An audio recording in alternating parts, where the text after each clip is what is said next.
everybody, and welcome inside Youngstown State Sports Complex, home of the YSU Penguins softball team. Anthony Herwig with you, proud to bring you the 2024 YSN Softball All-Star Game. We're going to have some fun here today.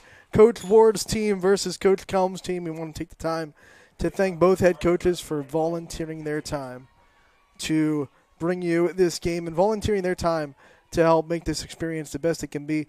Cindy Watts getting the start in the circle for Coach Ward and throws a first pitch ball. Mackenzie Nixon going to be your batter to lead things off from Wellsville. And this is the exact opportunity you love to see. Small school out of the EOAC going up against Cindy Watts. These two teams are not going to play each other in high school. But these are opportunities for a player like Mackenzie Nixon to prove that she belongs on this field. And she's going up against one of the best that you can ever go up against. And this is going to be an at-bat that she's going to remember for a while, no matter how it results. Mackenzie Nixon fouls off the second pitch straight back. And it's 1 ball, 1 strike.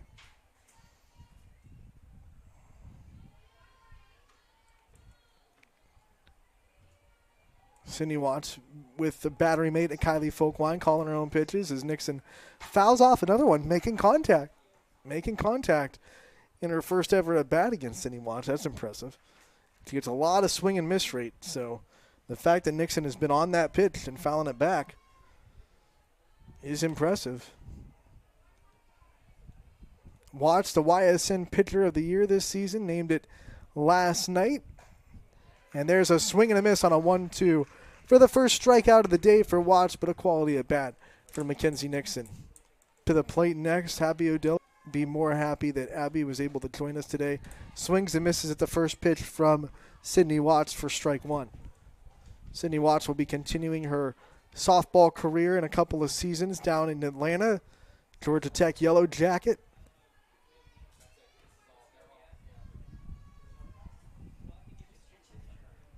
The next pitch is taken for a ball. 1-1 the count. Abby Hodilla plays for the athletics organization and their 18U team, coached by George Dravecki.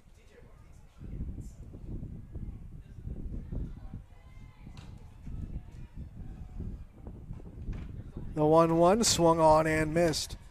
And it's 1-2 on Hodilla.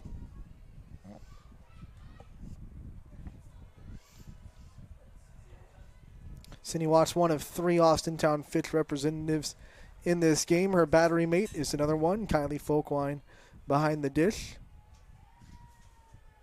The 2-strike pitch swung on and missed. Strike 3, Watts strikes out a pair. And we'll go 2 outs in the top of the first.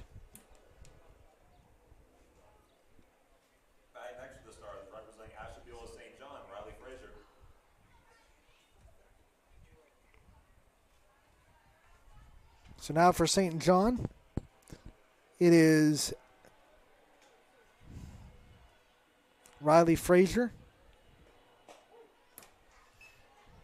First pitch strike, 0-1.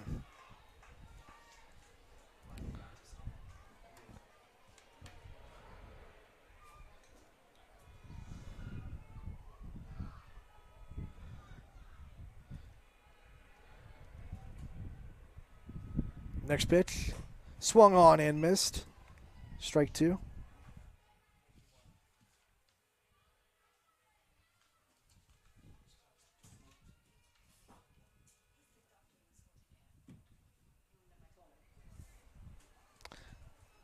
Oh and 2. Watts looking to strike out the side. And she does. 3 up, 3 down, 3 strikeouts for Sydney Watts, and that'll do it for the top of the first inning. We'll see Coach Ward's squad batting next as we come back on YSN. Going the extra mile means doing more for the people who matter most to you. It's how you take care of your family and how you care for yourself. How hard you work on the job and how hard you play with others. How you help the person next to you and the people who need you. At Greenwood Chevrolet, we know going the extra mile is about more than what we do at our dealership. It's what you do after you leave.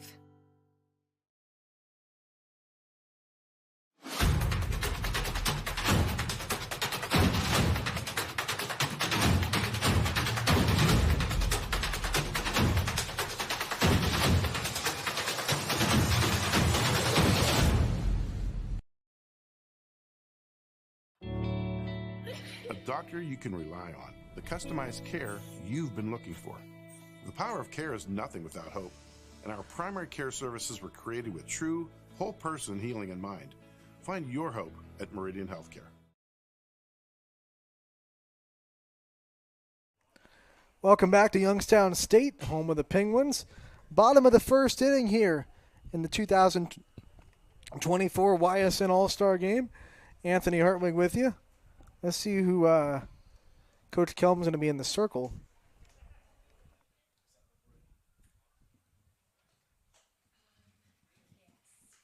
It's going to be LeBray freshman Riley Rowe getting the start in the circle for Coach Kelm.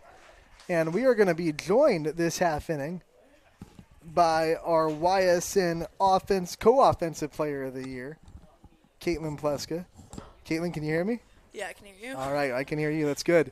Caitlin, thanks for joining us for this half inning. We looked at the lineup. I don't think we're in any current danger of you popping up. No, I'm 14, so we're good. Thanks for long, having me. As long as this inning doesn't go freakishly long, we should be okay. I'll make a run if I have to. We appreciate it. So, first and foremost, co-offensive player of the year. You did so many good things this year for Columbiana, and there's a lot of offensive records on the line for you as you finish your career next year. What was working so well offensively for you this season? To be honest, I just go out there and I let my instincts take over. I go to batting lessons throughout the season. I keep intact with all of my skills. If I have something that's going wrong, I go talk to my hitting coach about it, and he always fixes me up. And then I just go in, I trust my swing, and I go in with I just say over and over in my mind, I'm going to hit the ball, and it works. So yeah, it works a lot more than it doesn't. Take us through this season for Columbiana. You know, you go through the EOAC, you win it outright, you don't split with anybody. I know that was a goal for the team all year. What was it like to navigate the league and to play the off-league schedule that you did and to be able to make that run to the district championship game? So every year we start off with we want to win the EOAC. That's our first goal. So we start off and we focus on those games. And while we're playing those games, we also get some out-of-league games in so we can prepare for the tournament run. And then once we get in tournament and we succeeded in winning the EOAC, we got into the tournament and we were confident with ourselves. We went in, we played every game like we normally do, and we just tried our best. We did end up getting to the district. Every year we've taken a little step forward. We went one game farther each year, and we just did our best. We came up a little bit short in the district final game against South Range, but we're quite happy with how we did. Well, your team just had a leadoff double to start off this game. So you talk about the district championship. I know you guys wanted to win. Everyone wants to win that game. It didn't go your way. It was close for a while. And then South Range had that one big inning. Yeah. When you think about getting there and not being able to taste that success, how hungry does that make you for next year? I always wanted to play them, and so, that kind of sucked that it ended the way it did. But next year, I really want to continue to succeed. We went up a game every single year, so I'm hoping that we can at least go up one more game, if not more.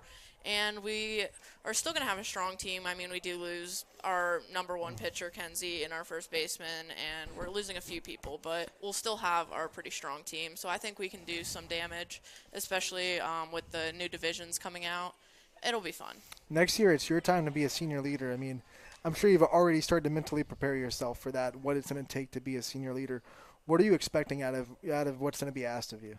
I've pretty much always been asked to be kind of a leader on the field because of just how I perform. My coaches think that I should be a leader and lead them with how I perform so that they can continue to lean on me and do the same thing.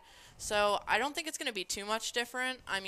I'll be one of the top tier since I'm going to be a senior that year, but I don't see much change otherwise. Let's talk about being in this all-star game and being able to be surrounded by a lot of players maybe some that you haven't been able to meet yet.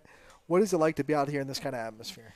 So this is my third year here, and I always love getting to come play in this game with this awesome facility, playing with some of the best girls around here. It's always fun getting to meet new people and just be around the top competition because, both teams are really good and have a lot of good talent, and it's just always a joy because it's not really, you don't have any pressure on you to win or lose. You're just out there playing the game that you love with everybody else around you loves the game just as much as you do. Okay, so you have a new roster this year and a new roster every year. Who's someone on this team that you're on this year that you were so excited to be in a dugout with and to be able to say, like, I'm in the same lineup as this person and to be able to share the field with them? I'm definitely going to say my travel teammates, Jaylee, Wilt, and Kira Brogan. They're both on my team. They're both South Range girls, and I was so excited to be able to play with them. I play with them every weekend, but playing with a high school-ish it's kind of just fun because we're both in our different jerseys, but yeah, we're on the same team, so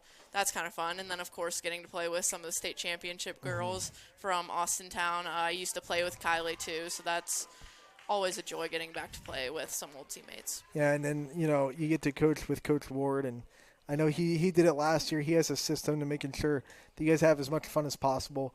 I know you haven't been in the dugout a long time. We're on this in the top of the first inning.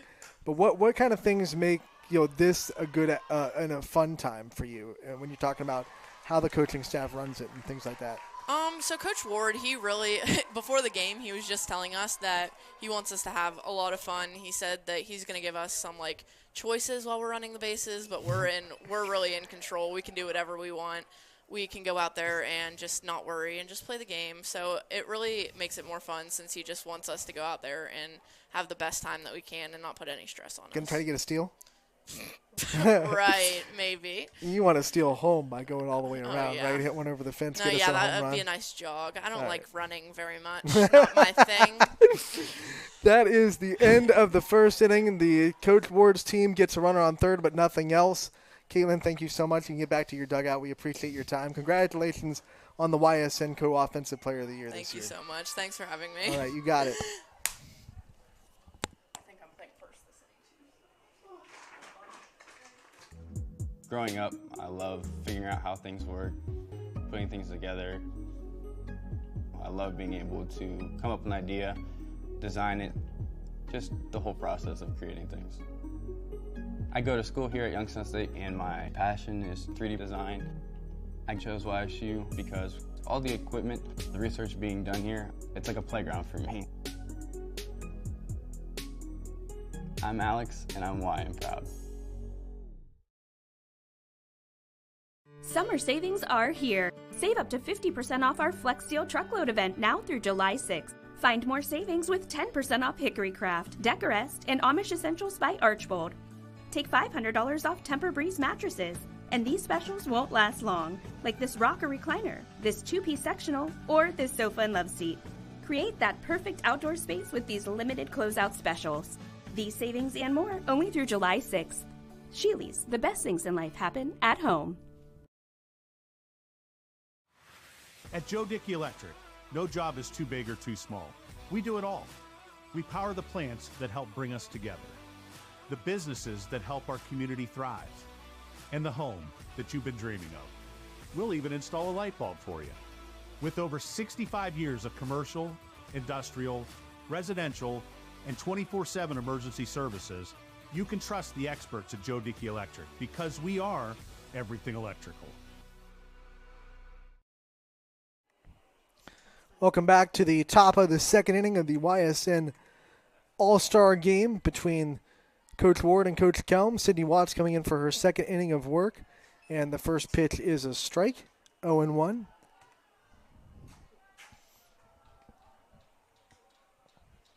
Kennedy Bartlett from Lakeview batting for Coach Kelm's team. And in this half inning, we are going to be joined by last year's YSN All-Star Game MVP, Josie Milliken from West Branch. Josie, thanks for coming on and spending this half inning with us. Yeah, thank you. So last year, you come in this game, you hit a home run. You're not known for your power, but you sock one over the fence and you win the game's MVP. Talk about last year's experience real quick. Honestly, I was so nervous coming in, but I was hitting off my friend Kate, who I played travel team with. And I was just not nervous when I got up into the box, and there it was. I just hit it right over. Let's talk about this year and the success that you had at the plate for West Branch. You led them in a lot of offensive categories this year. This was a team that, had a good mix of old veterans and young players that were kind of making their new, step into varsity level softball. What was it like for you with an experience that you have trying to be a leader for this team? It was hard. We had a lot of returning lettermans, but I mean, I knew I had to step up. Everyone that played last year had to step up. When you think of things that you still want to accomplish in your career at West Branch, what's still on your checklist? Honestly, just have fun because that's just what gets me through it. We're going to have a new coaching staff, so I'd love to start off with a good year for them. Yeah, you were part of Coach Wood's last season when she's retiring, and she had such a long and successful career at West Branch. What was it like to just be a part of her swan song, as you could say, and to give her a good year to retire to? Well, she started the whole program, and like from my freshman year to my sophomore and my junior year, we were all just so grateful to have her. She was the best coach that we could ever ask for. She gave us everything we needed. She would do anything for us. I mean, when you say literally started the program, like only coach in program history, I feel like her words carry a little bit more weight than maybe normal coaches do, right? Yeah, it's personal. When you think of travel ball now this summer, you play for FP Select, right? Correct. And you get a chance to play against and with some really talented players, some players that are out here today as well. What does this travel ball in the summer do for you as a softball player? Honestly, it gets me ready for high school season, and it gets me looking for a lot of colleges, and it helps my teammates look for colleges too. When you think about your recruiting and the things you're looking for and the things that a college could offer to make you say that this is where you'd want to go, what kind of things are on your kind of checklist? Honestly, I don't know if I want to go to college for softball. So hey, then what's on your checklist for just a college for education then? Good program for medical, Mm-hmm. and just professors that can go easy with me and get personal. Are you looking for travel? Do you want to go far away from home, or do you want to stay pretty close? I want to stay home. You want to stay home. Yeah. You can't leave the home cooking, right? No. What's a home cooked meal that you can't leave? Like you have to be at home because your parents cooked this meal and you can't be without it. I'm gonna have to go with chicken Alfredo. Yes. Love it. So we talked about your All-Star game experience last year. What about this year? When you got the nod, you saw the roster come out and you saw the players you're going to be playing with. Was there anyone on this dugout that you were really excited to be in a dugout with and share the field with? I was super excited to be with one of my teammates, Addie Craven.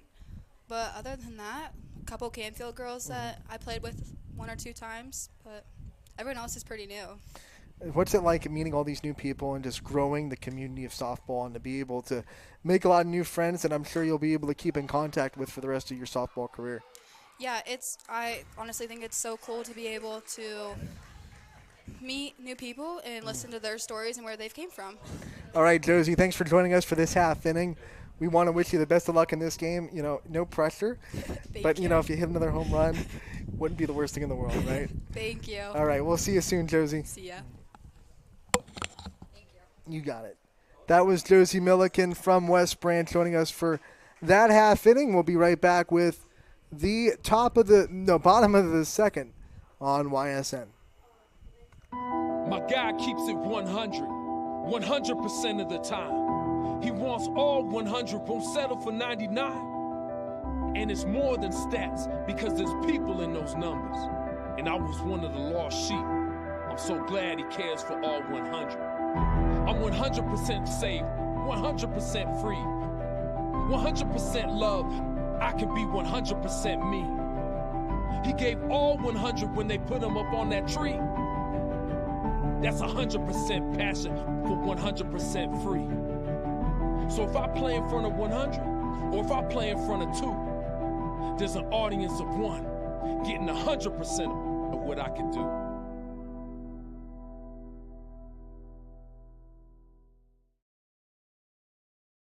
There are 4 members of GoldenStringRadio.org that works for your sports network. Super Dave, Kristen, Scotty, and myself. And if you love our work at Golden String, Isle, and Purple Cat, you are going to love the soon-to-be open Cabot Camp out at Farmer Casey's Ranch in Coatesville Township. It has all the nice, beautiful scenery, will feature cabins, and a whole lot of other great outdoor stuff. I'm Radar Pavlov, and my sports network is your sports network.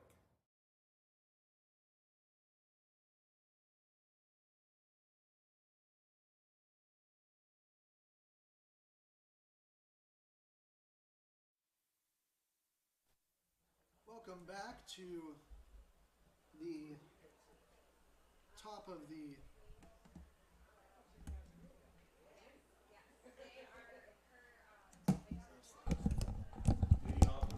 Welcome back to the top of the bottom of the second inning.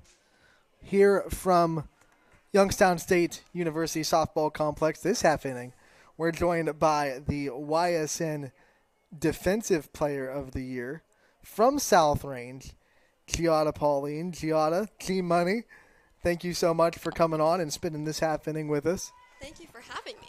So, Defensive Player of the Year this year. What was it like when you saw that come across? Was it really shocking? Yes, it was an honor. Just an honor. I mean, I was very shocked. We don't usually give Defensive Player of the Year for style points, but there you just can't deny the highlight reel that you were all year. What's it like for you to patrol that outfield and just make so many just tough, high-level plays out there and left? I love playing outfield. I started off like my softball career when I was an infielder. I played second, but as soon as I transitioned to the outfield, I absolutely loved it. It's my favorite thing. Talk about the mindset the first time you transitioned to the outfield. What was going through your head? Like, you're an infielder. They want you to go out to this spacious outfield where you have to, be controlled of all this zone out there. What was that like for you? I was a little worried, but it was fine. I was fine. So. Yeah, it was fine. You're part of this Raiders outfield in South Range. All three outfielders were just locked down, and some of them were new to the varsity level. You were the only one that really had a solid spot last year in the outfield. What was it like to build a new, bond and new dynamic with the other outfielders in the Raiders? Yeah, we had a great connection with Riley and Selena all throughout the year. We built a lot of bonds together, and I could trust all of them to make any of the plays that were put out in the outfield. This South Range team makes their fourth program appearance in the state championship. No, it didn't go your way that time. Yeah. I know that kind of sucks. But you keep knocking on the door as a program. How important is that for these players to keep knowing exactly what it takes to get there and to keep trying to get there again? Yeah, it's so important. Every single year we make a goal to get to the regional championship or the regionals, and when we get there and even make it further, it's amazing.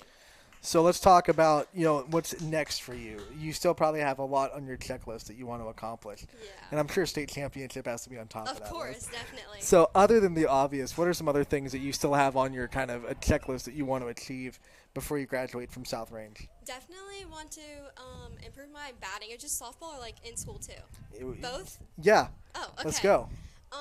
Definitely. I want to join more clubs this year. Okay. I'm already in NHS and Key Club, but maybe join more clubs and definitely just getting the grades, the high honor roll that I get, and just achieving more in school. So when we're talking clubs, what are some of your interests? What is happening? I don't know, but it's a selfie. Oh, they're taking a group selfie with lightsabers. Now they're running back out. I love it. All right, go, go, go. These girls came to have fun this year. So back to clubs and interests that you have outside of softball that you could join for South Range. What are some things that you're interested in? They have a spirit club, so maybe that. I feel like I could bring a lot of school spirit to a lot of the games. Kylie Folkwine just put a charge into one, but foul. Oh, it's not foul. It's caught. My vision's caught off out there in left field. That does it for this half inning, Giada. Do you want to stay for the next half inning? Are you are you on defense? I'm not on defense. You're not on defense right now. So that was a short one. Let's keep you here. Okay. All right. We'll take a commercial break. Be back with more from Giada Pauline. Craftsmanship to us is 60 years of pride and dedication. Passed down from generation to generation. The hardwood floors that your kids take their first steps on. The solid wood doors that you quietly close at night. The things we create day in and day out are the products that end up turning your house into a home. At Baird Brothers Fine Hardwoods, uncompromising quality and craftsmanship built our business. And it will keep us moving forward for generations to come.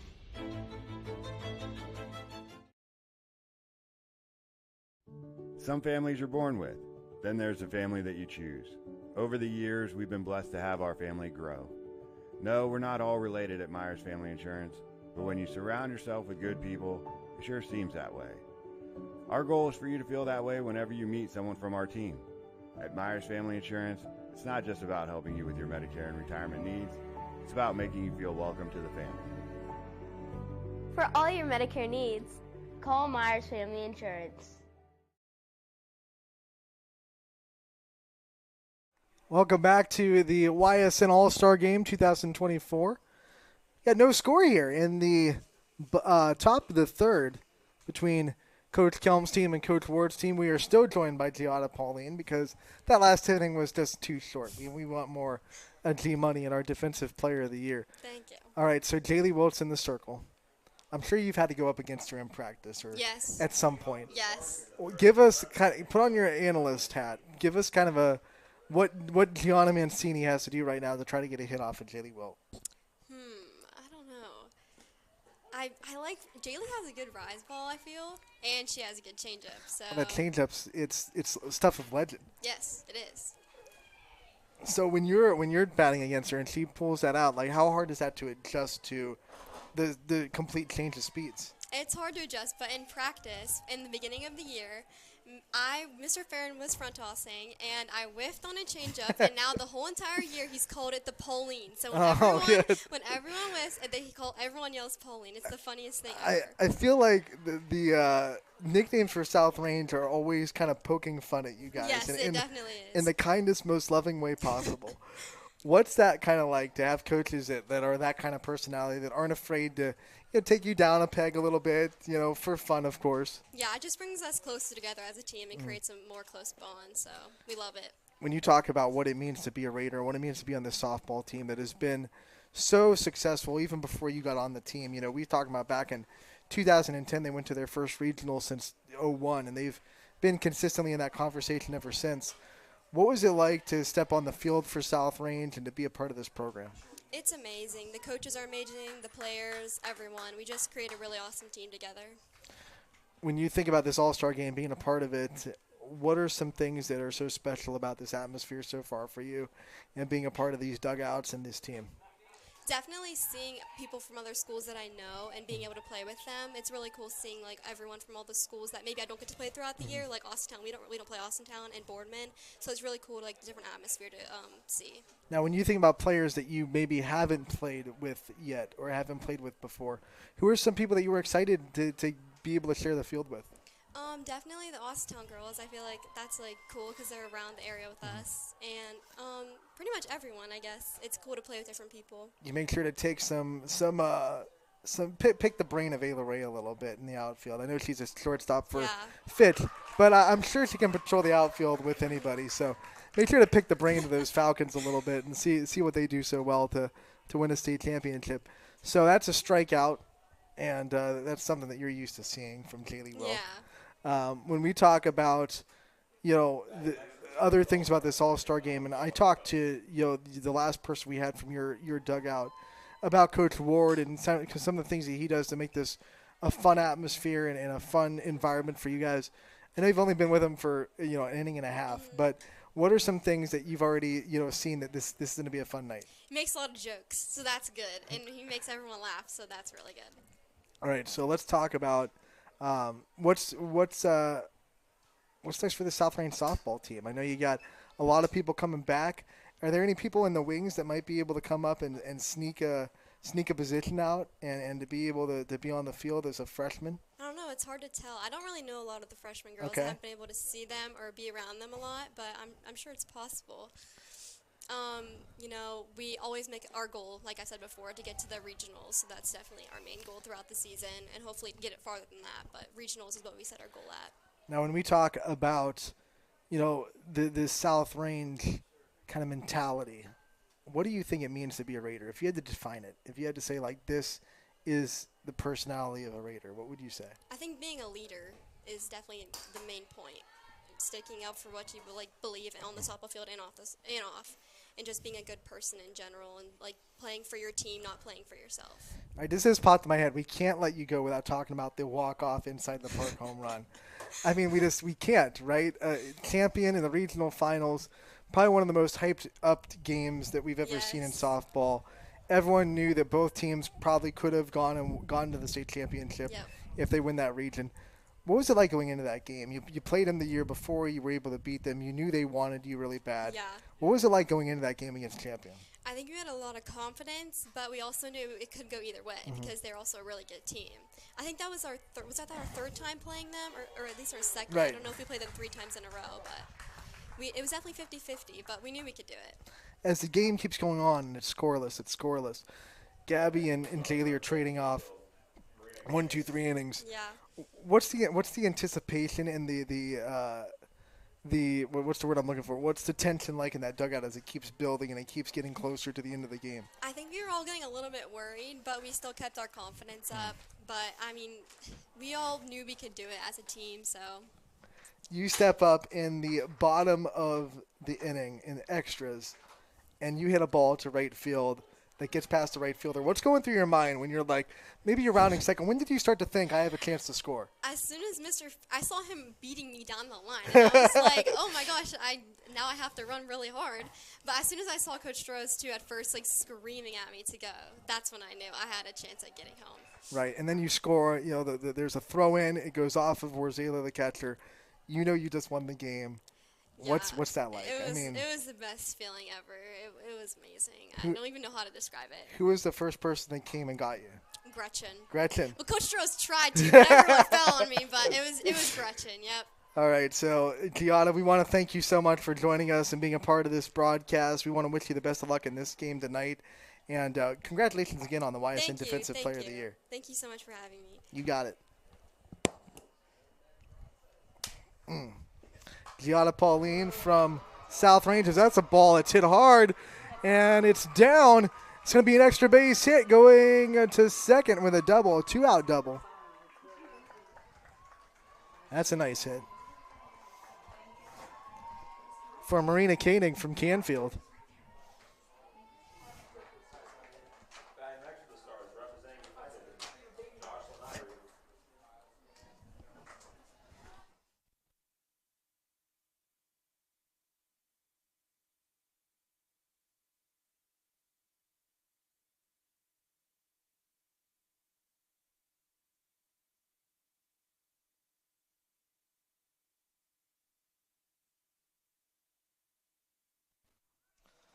So Marina Koenig just has a 2-out double for Coach Kelm's team here in the top of the third. We're going to be joined for a little bit by a very special guest, a coach in the broadcaster's booth.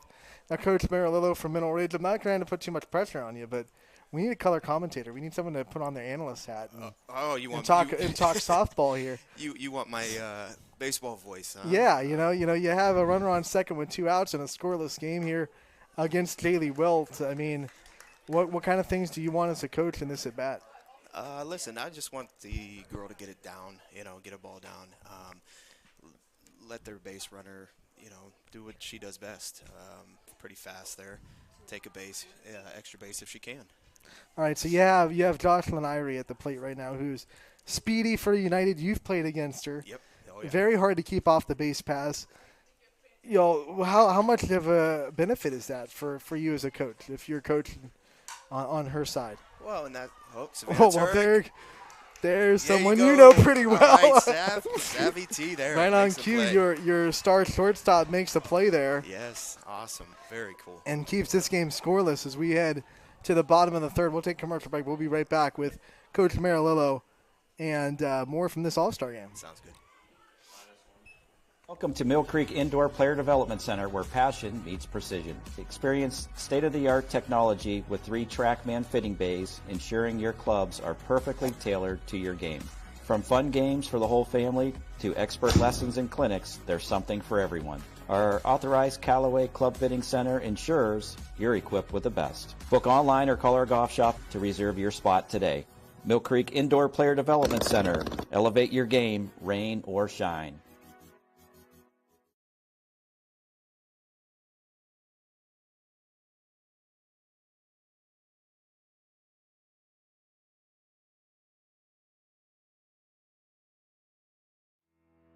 We believe expectations are made to be exceeded. At the new Toyota of Warren, it's about more than just getting a great deal. It's about service you can count on and a friendship you can trust. Year after year, we've done what we do best. We've gone the extra mile so you could too. Because we know it's just not about buying a new car. It's the start of a new adventure. Toyota of Warren, driven by you.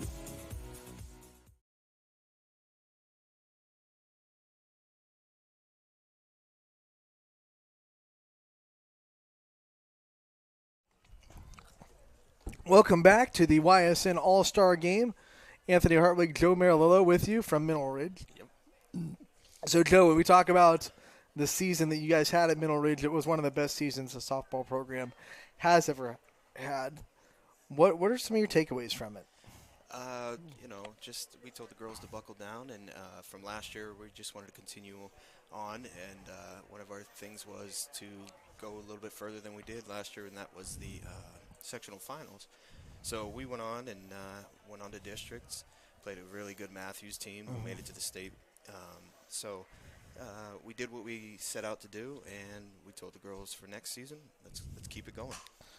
As first pitch swinging and knocking it foul here against Lexi Essinger, the new pitcher for Coach Kelm's team. Leanna Bocheri from Poland, their catcher for the Bulldogs at the plate. So, you're going up against Matthews, and I think everyone knew the task ahead. You knew how good Matthews was. Very tall. What were some of the, talks and game plans and things like that when you're going up against a team like that? Well, we faced them earlier in the season. Nice catch.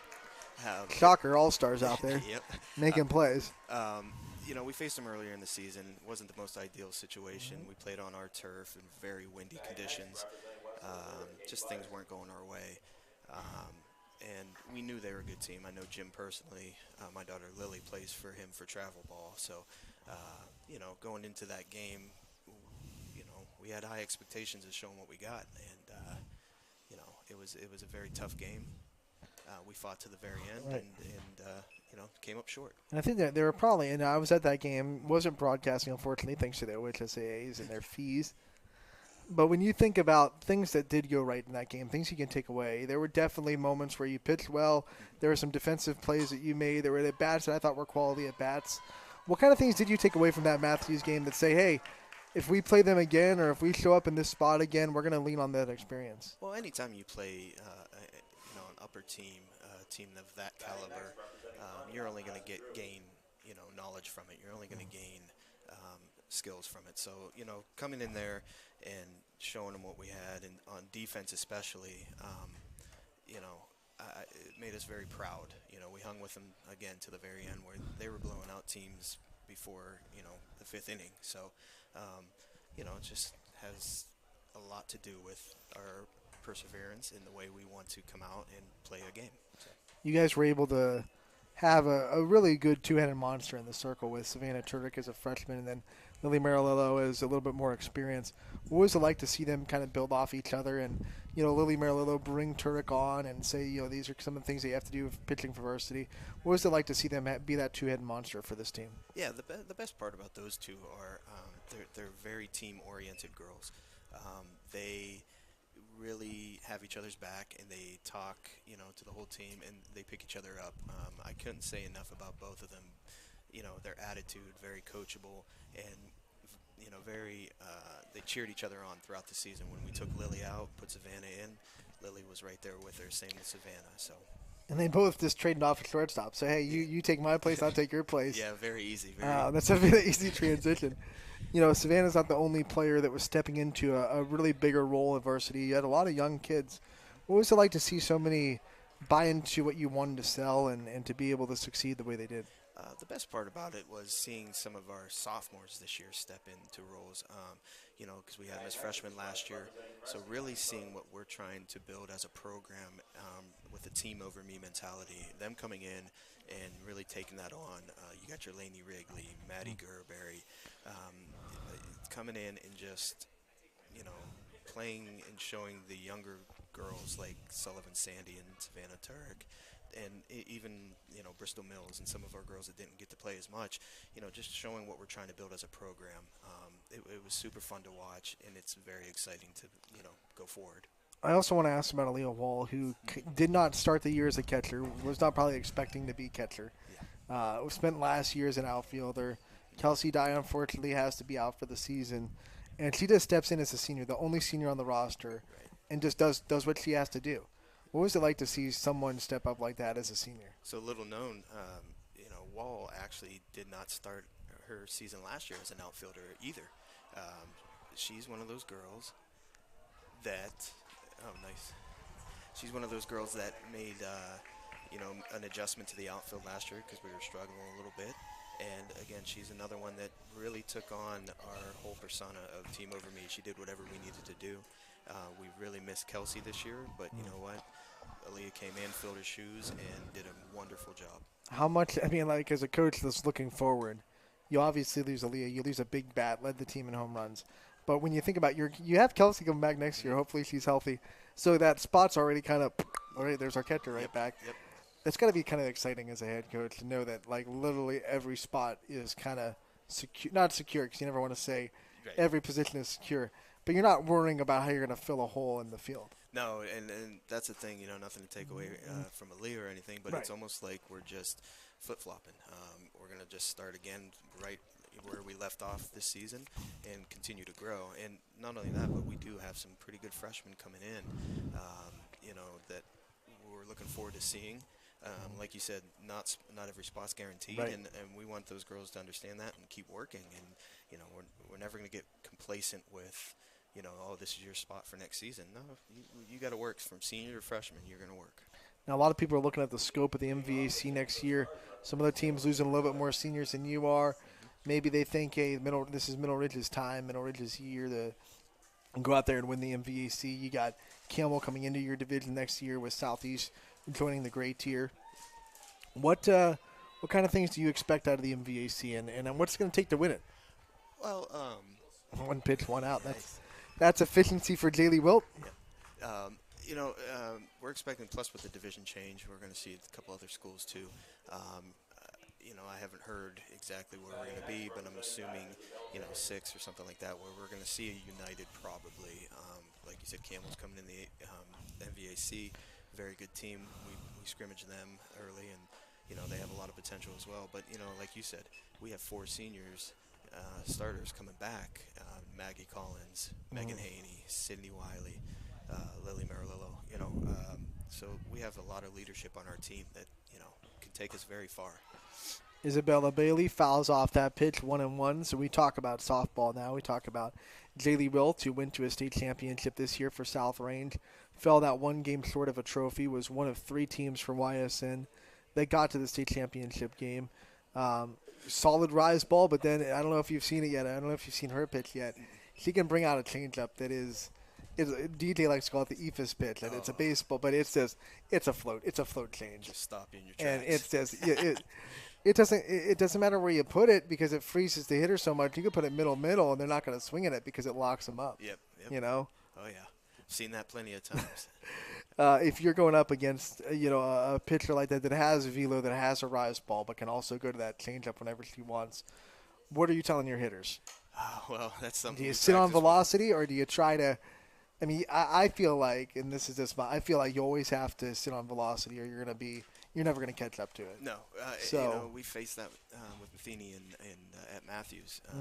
We worked on that all week going into that district final game, and she just threw a mean rise ball, and it was one of those situations where, you saw it, and it almost froze our girls, and you can't bring the hands to it because it's just too fast. Right. And it's a very tough pitch to hit. So. I love the rise ball because it gets so many people that don't know softball to why are you swinging at that? Mm-hmm. They don't understand that when you're at your trigger point, it's belt high, and you're thinking, I can mash this pitch so and hard. It just jumps up on you so fast. I mean, it's probably one of my favorite pitches. And then you look silly because you swung at a pitch at your eyes. Mm-hmm.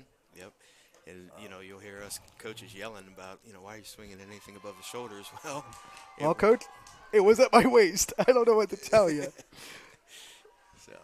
One of the things that I'm sure you'd say this too, see it low. You have to train your brain to say, okay, belt high, it's going to be too high.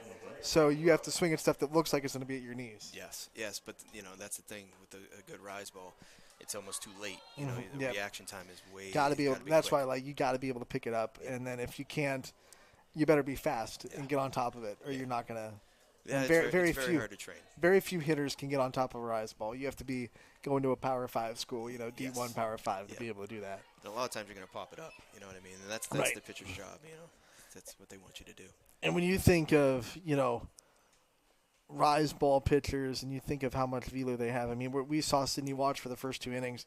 She tops out at 69, and she can consistently be in 67. I mean, for our baseball listeners out there, that's equivalent to about your 92 to 95 mile an hour fastball from 45 feet away instead of 60. And she does it so effortlessly, I too. know. It just looks so smooth. It's amazing.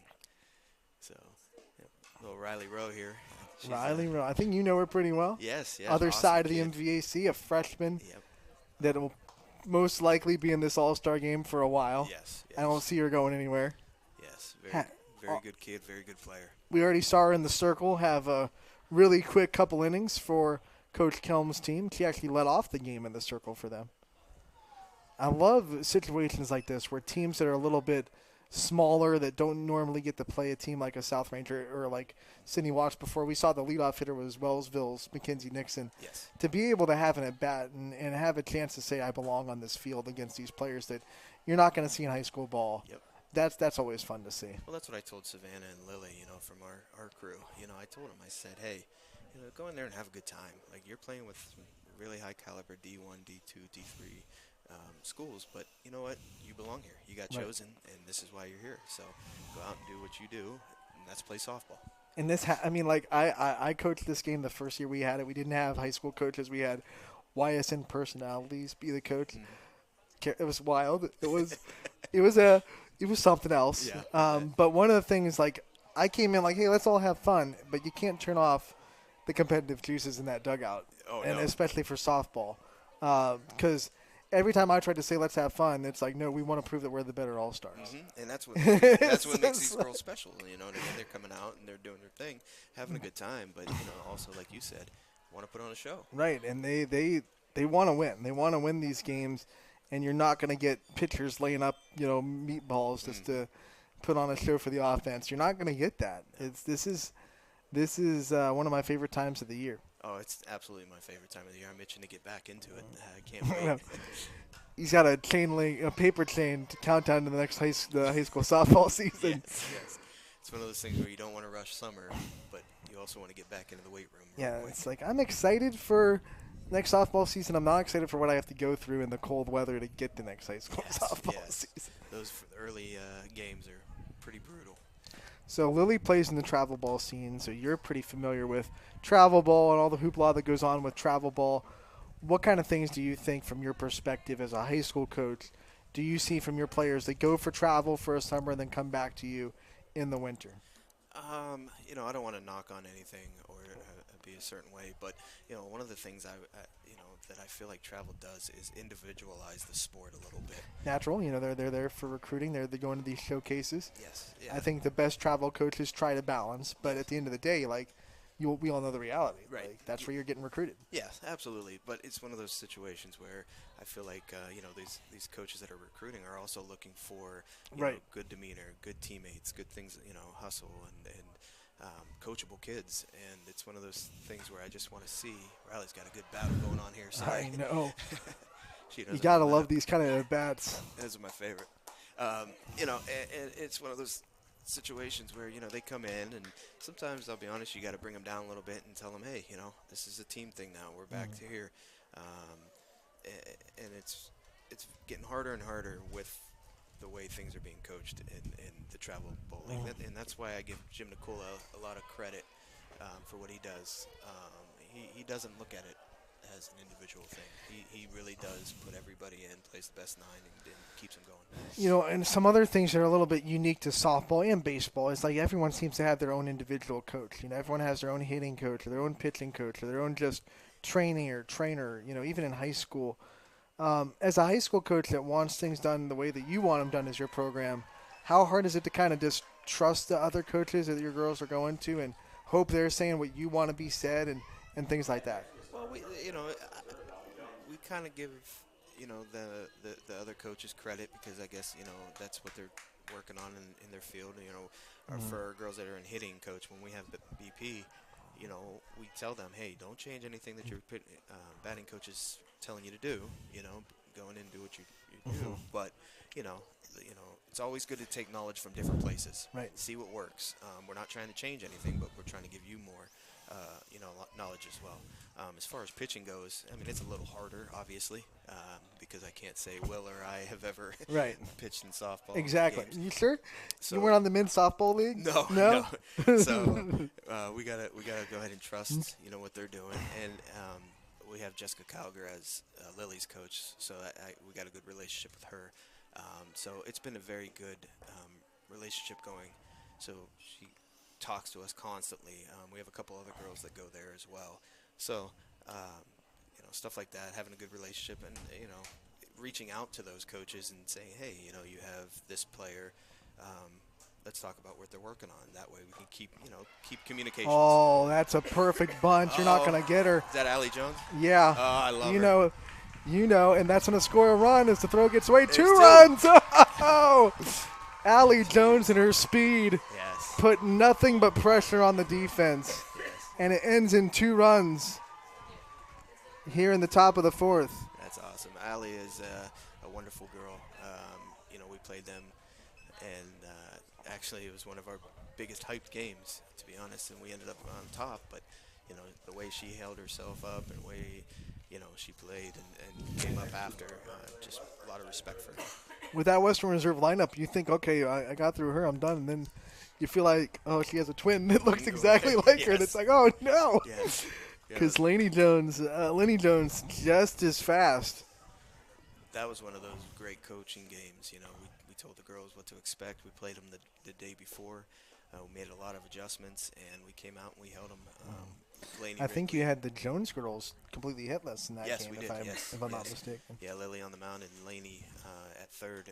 We held them, and it was a sight to see. It really was.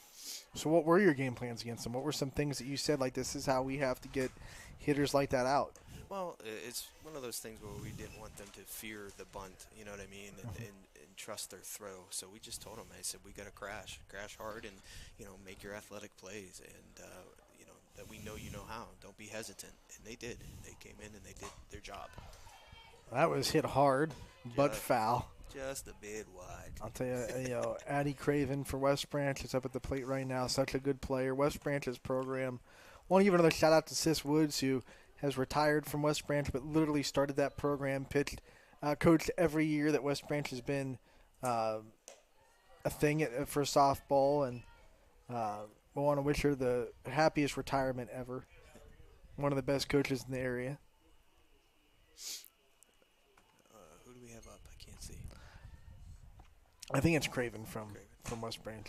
Uh-oh. Oh, this is hit hard. Left field. And it's down. It had a chance. It's still going to be an RBI double. 3-0. As Craven trades spots. Visitor needs, they're going on a terror right now. It feels like in these kind of games when it's scoreless, but you just find that little seam, that little crack in the armor, and then the floodgates open a little bit because you've been trying to hit for so long. I think what's most impressive about this is, they didn't really have a practice. They didn't do anything. Right. They just kind of come out and play and do their thing. That's what I love about soft. Oh, Haley Taylor gets this one out. Oh, man, nice good play catch. In left. That's the fun thing about it. These girls are athletes. They can come in and just play. Mm-hmm. And that's what I told the coaches when I was talking about, the positions they play. It's like, these are where their high schools used them, but a lot of these softball players can go almost anywhere on the field. They'll be fine. Yep. Absolutely. They're athletes. They're all-stars. You want them to go to first? Okay, coach. Mm-hmm. And that's why we see Kira Brogan over there, South Range at shortstop and a middle infielder during travel, playing first base, maybe for the first time in her career. Who knows? But she's an athlete. She can do it, Having a blast doing it, They know the game so well, so. Uh-oh. Oh, man. Is that fair? Foul. Oh. Went foul. It's a foul ball down the third baseline. That was a shot.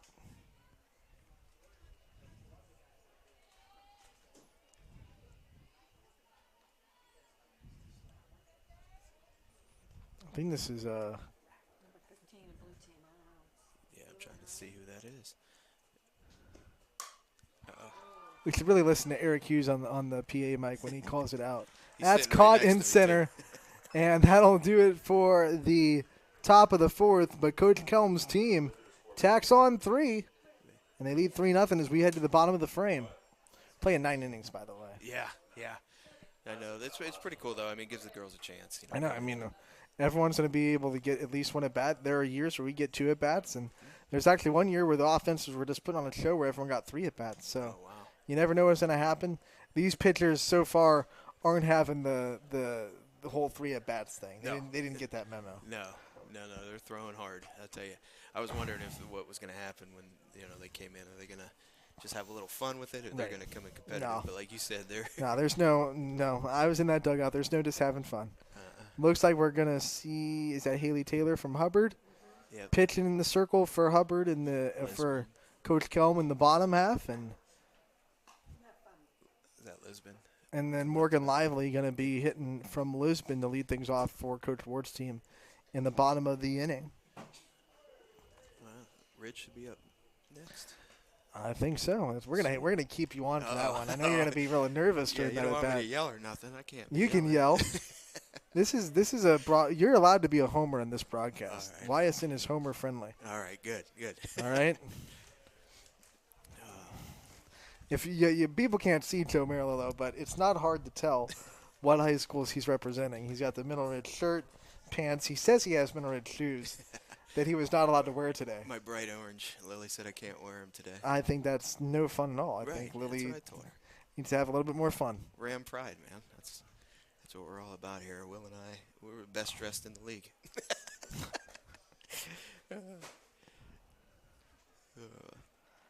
Let's talk about you and Will. Oh boy. The co-head coaches. I call you guys the Ralph and Karen Weekly of high school softball. For those of you people out there that don't know, that was the Tennessee head coaching staff for a long time. There's actually a law in Tennessee that says you can't be a boss of your spouse. Oh. So they were a married couple, and by law, one could not be the head coach and be working over the other one. Okay. So they were both co-head coaches. Co-head coaches. So, I know you guys aren't married. No. But maybe a bromance comedy from you and Will. Well, don't ask our wives. Yeah, because they. If there was going to be a comedy bromance on YSN, we'd make it for you two. And I've talked to Coach Sandy a lot. He was at the baseball All-Star game because AJ was playing there from Middle Ridge, and man, like you two just meshed so well. You've been coaching together for so long. And what was it like when you had the opportunity to split it and be co-head coaches? So going into the process and the hiring thing, it was a lot of back and forth. I'm not going to lie, and there was some worry. Even though I've known Will for many years, Coach Sullivan, he's coached Lily, basketball, different sports. There was some worry. You never know how these things are going to go. But, and obviously from outside stuff, there was worry. Oh, there's Savannah. So. Here we go. Turek. Now, see, I'm in this too because I coach her in the summer. Yes. So I'm in this too. Savannah Turek from Middle Ridge. I'm locked in just like you are. I'm so proud to be able to coach her in the summer with Athletics 15U, and I know you're proud to coach her in the high school season. Oh yeah, definitely. So many years to come with her. She's only going to be a sophomore, but had an excellent freshman year. It's just sky's the limit for this kid, and I can't wait to be a part of it. This one's hit in the air, got a little under it in the infield, and caught at third base for out number 2. Yep.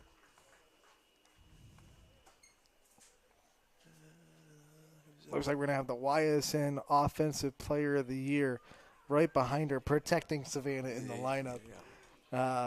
Caitlin Pluska. But back to Will.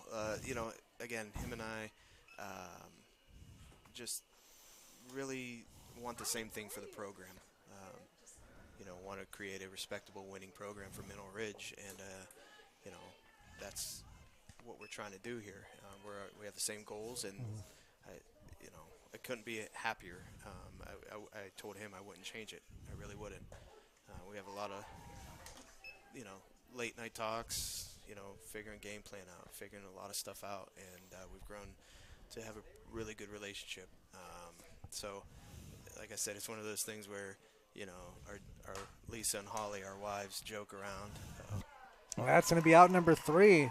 Joke around. As Plesko grounds out. Out number 2. No, 3. 3, yep. That's yeah. 3. That'll do it for the 4th. So, Joe, before we get you out of here, one thing I have to ask. Yeah.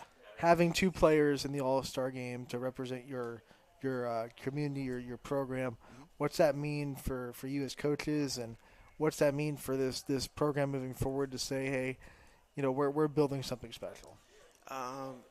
It's almost, it's what we've talked about. We talked about it with, our AD Jen Stith. We talked about it with Damon Dohar. We talked about a lot of things with them and just tell them what we want to do, and that's be recognized. Put Mineral Ridge back on the map, the softball map. But we had a volleyball. We have a very good volleyball team. Yes, you do. Baseball did great this year. Basketball. Pretty good girls basketball team. Our sports right now are great, and we just want to be a part of that. And to have these 2 girls represent us in this game, it's huge. And I don't think they understand the meaning of it, behind it. I think they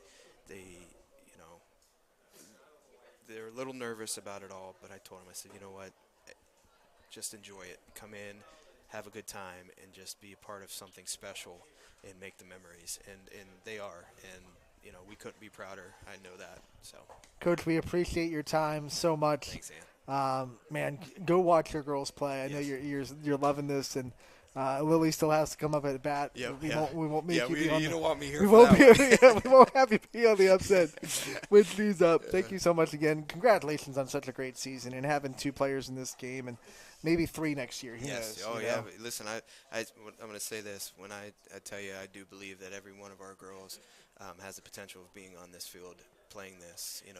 Getting the league honors. I really do believe that. Obviously, that's a hard thing to do and frowned upon, but I truly believe in every single one of them. So. All right, Coach. Thank you so much. Thanks, Ann. We'll see you again real soon, buddy. Yes, thank you.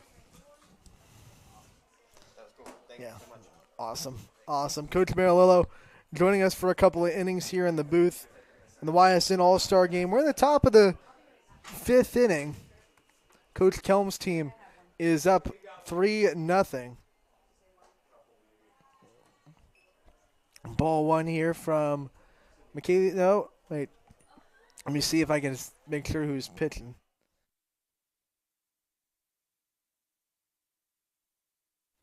McKaylee Thornhill from Jackson Milton, the pitcher for Coach Ward's team. We have Romani Adams at the plate from Campbell. 2-0 count.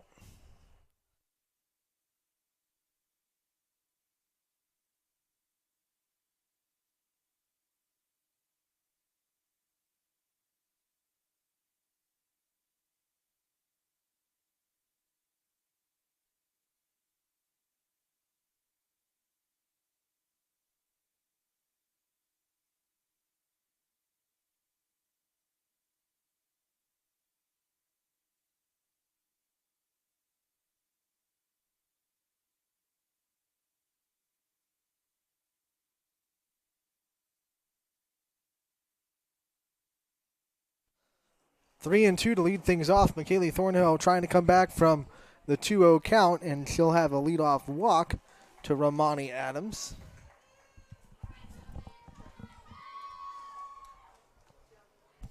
And this is the most anticipated bat of the night. Josie Milliken, last year's MVP of this All-Star game, hit a home run in that game. Comes to the plate. Addie Craven, her teammate, already has an RBI. Romani Williams on the run. And she is in there safely, stealing second. The speed of Romani Williams gives Coach Kelm a runner in scoring position with nobody out.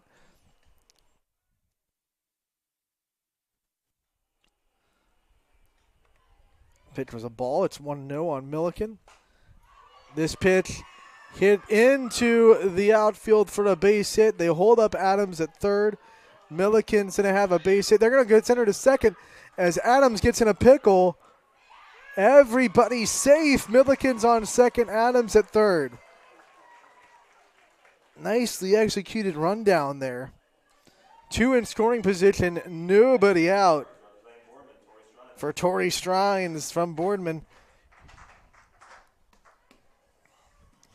We're going to be joined this half inning by the YSN Pitcher of the Year from Austin Town Fitch, Sydney Watts. Sid, thank you for coming on and being with us for this half inning. Thank you for having me. You got it. So you already pitched in this one. You got a couple of innings. What was it like to be in this atmosphere and to be in an atmosphere where you can just let loose and have a little bit of fun in the circle out there?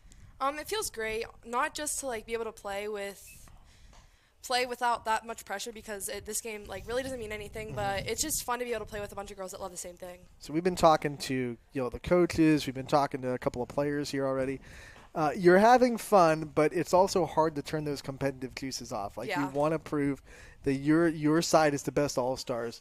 What's that balance like for you coming into this game where you're like, okay, I want to go out there, I want to pitch my best, but it's also like you said, you're here to have fun. You don't need to put any pressure on yourself to go out there and do that. It's just you got to turn it on when you are playing because being that there's 28 on a team, right? You have to just like when you get your your time to shine, you have to take that. All right, so let's put on your analyst hat a little bit because you know who's at the plate. You've pitched to her before. Tori Strines from Boardman. What's some things that's hard about pitching to her? And she's gotten, a couple of good at-bats against you in her career. So what makes Tori Strines so tough to pitch to? She's a really good power hitter. If you leave the ball over the middle of the plate, she's strong, so the ball will go. She struggles a little with the change-ups, but 2 RBI base hit there as Milliken and Adams both score. It's going to be a double for Strines. And we're talking her up, and she has a double there to put it at 5-0 Coach Kelm's team. Yeah, she's a great power hitter, and it's hard to pitch to her during season. That's a perfect analyst right there. You have a future in this. Let's talk about YSN Pitcher of the Year this year. Everything, is smooth sailing for you in the circle this year. You put up some amazing numbers again. Won a state championship for the second year in a row. Can you put into words what this season meant to you and how you were able to build off of last year and not miss a beat this year? It means so much to just come out here and play again with the team and have the community support. We won it one time for them, and it just felt great to be able to do it again. Do it again for the community. All year, the outside, we're going to go back to back. We're going to go back to back. And I know that was a goal in the back of your head all season, but you had other things that you had to accomplish first. You couldn't think about back to back all year. How hard was it for you to not be having that in the back of your head? I feel like you have to have the mentality that you just have to go one game at a time and just take everything one play, one game, one at bat, one pitch at a time. Maddie Weimer, the senior from Boardman, knocks in her teammate, making it 6-0 Coach Kelm. So you win a state championship. Take us through the celebration in the last out and a very tough game against Watkins Memorial that was a roller coaster. What was it like to just go through the flows of that game, get the last out, and be able to celebrate again? We knew going into it that it was going to be a tough game because we were playing another team ranked in the country. And knowing that Carson Cassidy, she's a great pitcher, it was going to be tough to hit off of her. So we just took the couple opportunities we were given in the beginning of the game to get ahead, and then we just rolled from there. That's down in the outfield as it was in no man's land. So you're going up against Watkins Memorial. Like you said, they're ranked in the country. They have plenty of talent going to play at the next level. How much did that feed into your competitiveness, though, to be like, okay, they have players, we have players, let's go prove it? I feel like it fired us up more. We knew that it was going to be an easy game, so we had to bring our A game from the beginning, and that's what we did. When you're pitching against a lineup like that, for you personally, how much competitive juices did that bring out in you in the circle where it's like, okay, this is maybe as close as I can get in a high school game to what I'm going to see at the next level? Yeah, it's just you have to be ready from the first pitch of the game. You can't take anybody lightly, and it's just you have to go at them with everything you have. So you transition from high school to travel ball. You're playing in all the big circuits. You play with some of the best in the country and just expose yourself to what you're going to see in a couple of years. I love it. It's just I feel like it gets you not only gets you ready, but you get to make bonds with other players and just you're constantly playing against people that you're going to see at the next level, like you said, and it's amazing because these tournaments, these teams are all committed to Power 5 D1 schools, and it's just it's like no other. What's it like spending the summer with girls that have the exact same goal as you? They all want to be recruited, or they all want to get themselves ready if they're already recruited. What's it like to spend a summer with girls like that? It's great because all of you have the same goals essentially is to start in college and go D1, and I feel like your personalities just bond a little bit better than some because it's like, okay, we're all committed now. The stress is off of us. We're just going to have fun our last 1-2 summers left to play. So this is your third straight year of getting a YSN postseason award, and you've gotten 3 different awards. Freshman of the Year, MVP, now Pitcher of the Year. Going to go for forward next year. Yeah. Going to go for Offensive Player of the Year next year. Just get the trifecta. Sydney, thank you so much for taking the time to join us. Congratulations on everything this high school season. Wish you the best of luck the rest of this summer. We can't wait to see you right back in the Austintown Fifth Circle for your senior season. Thank you so much for having me. You got it. I fell off the bucket, and he came in there, and he was like, "Are you good?" and asked for me, and I was like, "Yeah, I got a Band-Aid." Fell off the bucket. We want you for an interview. No, fell off the bucket. It didn't happen when I came in, by the way. That wasn't my fault. I'm not.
Ariana Jones from Brookfield at the plate with a runner on second. Koulianos is on second for from Ursuline. That ball up and in. Jones has to dodge it.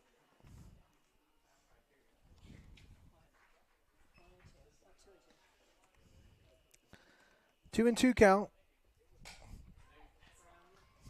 That one's grounded.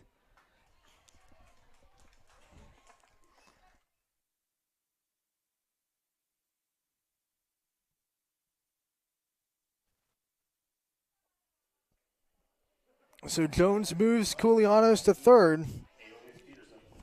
And Peterson from Youngstown East will need a hit here to score a run for Coach Ward's team. With 2 outs and the first pitch upstairs for a ball.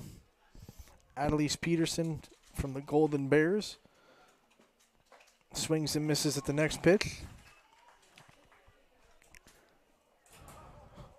Romani Jones in the circle for from Camel Memorial.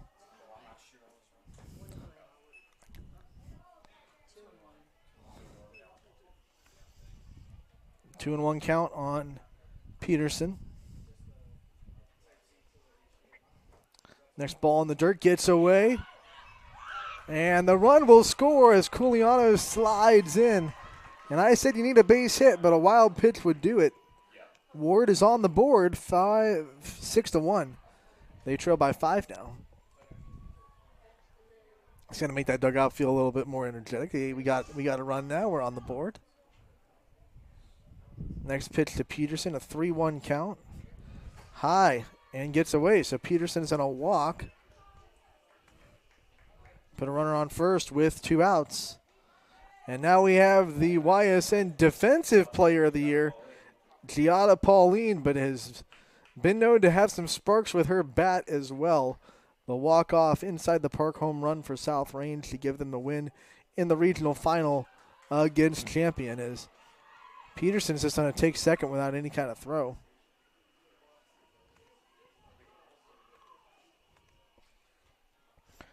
Next pitch from Romani Adams is fouled away.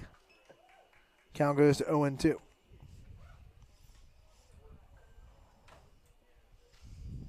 That sun is hitting Stambaugh Stadium right in my eyes. It's like the perfect angle. Pauline grounds this through the 5-6 hole, base hit. Peterson stays at third. And runners on the corners for Coach Ward's team.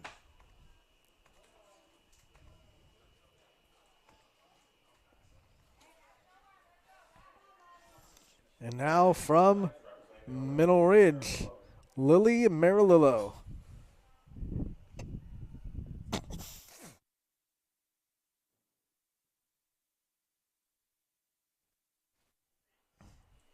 First pitch, Marilillo fouls away. 0-1, looking for a big 2-out base hit to get another run for Coach Ward's team. Marilillo, a part of that 2-headed monster at Middle Ridge that got the Rams to a district championship game. Down 0-2 here as Adams tries to buckle down and strand some runners on the base pass. 0-2 pitch, hit in the air, and it's going to drop in the center field. Oh, she caught it! Oh, the sliding catch from Treveri, I think, in center. Someone from Canfield, I would guess Treveri. And that'll do it for the innings. 2 runners stranded, 1 run gets in. And we'll head to the top of the 6. 6-1, Coach Kelm's team on top.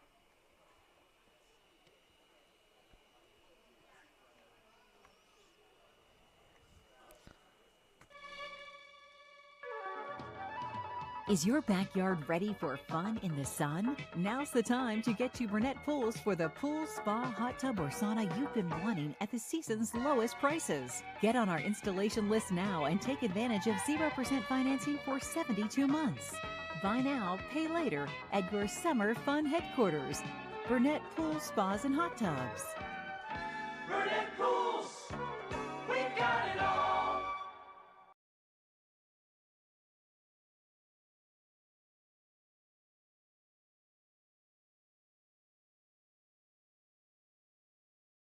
insure your car because some people never learn to park. That's simple human sense.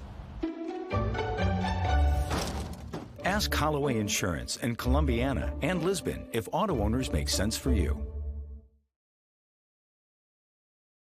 What does it mean to be approved?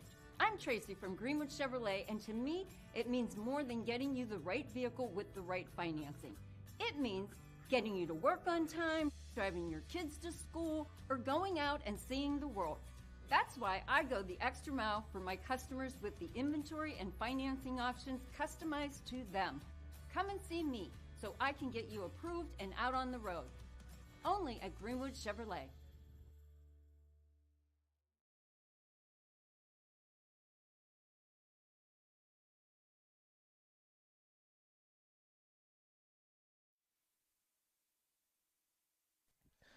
Welcome back to the YSN All-Star Game at Youngstown State University. Anthony Hartwig with you. Caitlin Pleska in the circle now for Coach Ward's team. As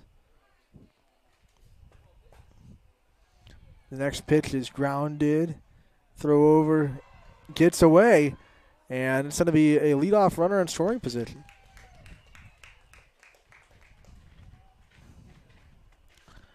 Runner on second, nobody out. So Mackenzie Nixon will come to the plate. We're back to the top of the order for Coach Kelm. We're going to be joined by someone that just got done catching an inning from Western Reserve, Allie Jones, joining the broadcast for this half inning. Allie, thanks for coming on. Thanks for having me. Got to turn you up. Allie, thanks for coming on. Thanks for having me. All right, so let's talk about being in this All-Star game, being in the dugout. What kind of experience it's been like for you so far? Oh, it's so fun. All these girls are amazing, like such good players, and we're just having fun. We have lifesavers in there. Well, okay, who brought the lightsabers? Coach Kelm. Awesome. How much fun has that been? It's so much fun. I saw the selfie in the circle with the lightsabers. Was that someone's idea? Yeah, I think so. I was out in center. I didn't know that was happening, but it was cool. You talk about, you've already played center field, you've caught behind the plate, you've been so many places in your softball career on the field. What's that been like for you to be such a versatile player that can play a lot of different places? Yeah, it means everything. I mean, being like a utility player is important of the game. Like, you just tell coach, like, hey, if you need me anywhere, like, I got you, So when you got that bunt that scored runs, we had Coach Marilillo from Mineral Ridge in the booth, and it brought him some PTSD of coaching against you. Yeah. I mean, when you're up there and you know that you have the speed that you do, how much confidence does that give you at the plate that, like, if I put this ball anywhere in play, there's a good chance I'll be able to run things out? Oh, yeah. It's definitely important to have confidence in the box. You want to make the players make a play on you. My dad always tells me make a hard out because, you have your speed, use it. So, yeah. Sometimes for you, the less hard you hit it, the better, right? Yeah. It's like don't even hit it at all. Right. You've been on this journey with your sister throughout your whole journey at Western Reserve. Want to talk about that, what that's been like for you to be able to share that with her and to be able to, be with her through some adversity that she's had to face throughout her career. What's that dynamic like for you two? Oh, it's amazing. I love her to death, being a part of the same team for so long, it just makes me feel so comfortable around her playing the game. And, her injury, I just had to play through it, being alone out on the field was, it was hard not seeing her in the field, but, just got bow back and now she's here and it's amazing. I love her. You're in the middle of a travel summer, playing travel for George Vervecki and that athletics team that you've been playing with for so long. What's it like to be a part of that team, be a part of that program, and to be kind of in the same environment every year? Yeah, it's amazing because, you have girls coming from all over and you just know them, you become a family. And even the coaches, like, my dad's a coach and then George, he's like my second father. So I just love the chemistry we all have and it's just so much fun. What's it like going from, high school family to then travel family where you get to see a lot of girls that you don't get to see during high school season? Oh, yeah. Well, during high school, Katie Byers, she plays with me on my travel team. So it was nice seeing her, getting her on our athletics team, our travel team. So, yeah, and then just coming to our athletics team, there's Boardman girls, there's Beaver girl, Abby Hodilla, there's South Range girls, just all over the place, and I love it. This game, you're on the opposite sides of Katie Byer, Yeah. Any bragging rights on the line right now? Oh, yeah, me and my one friend, we took a picture of her and sent it to our group chat. She gave us the side eye, but it's so much fun playing against her. Now, you talk about being in this dugout. We've talked to other players already today. You're balancing trying to have fun in the game, but you also aren't turning off those competitive juices. I know you aren't either. What's kind of your balance? How are you taking this game? Are you trying to go out there and obviously win, or are you trying to just have fun with it? Yeah, no, I'm trying to have fun. Coach Kelm was like, just the main thing is just having fun, and that's part of the game because when you have fun, you do good, and, you're comfortable, and everyone just plays together. We saw you behind the dish the last half inning with Romani Adams in the circle. Have you been able to catch her before? Yeah, we warmed up a little bit, so that was good getting back into the routine because during my travel ball season, I play second base, but now I was going back to high school season playing catcher, but yeah, it was good. So. What's it like putting the gear back on and getting back into the catcher's position? Yeah, it was fun. I liked putting back on the gear. I was like, okay, back to work now. Now I got to remember what to do as a catcher. But You think maybe the last time you ever put on the catcher's gear? Yeah. I think this might be the last time I put on the catcher's gear. Maybe because I'm going to Mount Union to play softball. Maybe I'll be the emergency catcher for them. So might have to bring the gear with me. when you think of everything you've been able to do at Western Reserve, and now you can say your career's over at Western Reserve, and you can reflect on all the things you've been able to accomplish. What are some things that you're really proud of that you were able to do? I think I'm really proud of, being a leader to the little girls in the elementary. I did lead the leadership program, which I got to go down there and, talk to them and teach them basically. And, they came to my games and, they really look up to me. And that's who I want to be. I want to be a leader on the field. I want, people to, look up to me and say, oh, I want to be like her, You talk about your future. You're going to Mount Union, like you said, to play softball at the next level. What was that decision like? What made Mount Union feel like home to you, and why did you decide to go there to play softball? Oh, yeah. The coach, I was subbing for a team in the summer, and Coach Simons came up to me, and she's like, I love your speed. I want you here. And I'm like, of course. And, we took a visit, and I just fell in love because the scenery and just everything about Mount Union was just so home feeling. And even my sister Lindsay is coming with me, so that just made everything better. So how much do you like that there are other local girls on that team, and you're able to take a little piece of home with you as well and play with some people that you at least know their names? I don't know how much you've played with them. Yeah, definitely. I know two players, Hallie McCullough and Josie Pfaff. I subbed with them that summer, and Coach Simons is watching them. And it's amazing knowing people around the area and then playing with them also. So I'm excited to play with them. And your team's speed is putting on a show. They've already scored some runs on the base paths. Look at us go! Yeah. Your nickname's Bear. I hear it all the time in travel. Can we talk about where that nickname came from? My dad came up with it because it was this crazy story. I was super little, and my dad told me that he's like, you were raised by bears. And I was like, okay, that's cool. And so just from there, he called me Bear my whole entire life, and then the travel girls called me Bear too. It caught on. They caught on, so it's just always been my nickname, yeah. You've talked about him being on the staff of your travel team. This is your last summer to be coached by him. How much are you trying to take that in this year? We have our ups and downs with my dad, but I'm definitely taking in a lot because, I'm going to be seeing him in the stands, which is nice because I think, honestly, he'd rather watch me play than coach me. We go head-to-head, but, I love on a scale of 1 to 10, how good is he at turning off coach and going back to dad really quick? Oh, gosh. Rides home? Rides home have been better. Better. They've been better. But, he's my coach no matter what, so. In the same time, we're poking fun at him a little bit. Oh, yeah. But what's it like to have someone at home that knows the game so well that can tell you what, maybe what you're struggling with, and you can really talk about softball as soon as you get home from a game? Oh, yeah, definitely. Even the car rides home, the long car rides home, we talk about softball and everything. Even when we get to the house, at dinner, he will be eating, and he's teaching me all this stuff about softball, but it's just so nice getting information from him because, he played at Ohio State, and he's just such a smart guy when it comes to, softball in the game, knowing the game. So I think I've learned so much from him, and, I'm grateful for that. All right, Allie, that's going to do it for this half inning. We thank you so much for joining us. Go back and have some fun with your dugout. Congratulations on everything that you've accomplished. Good luck at Mount Union. Thank you so much for having me. You got it.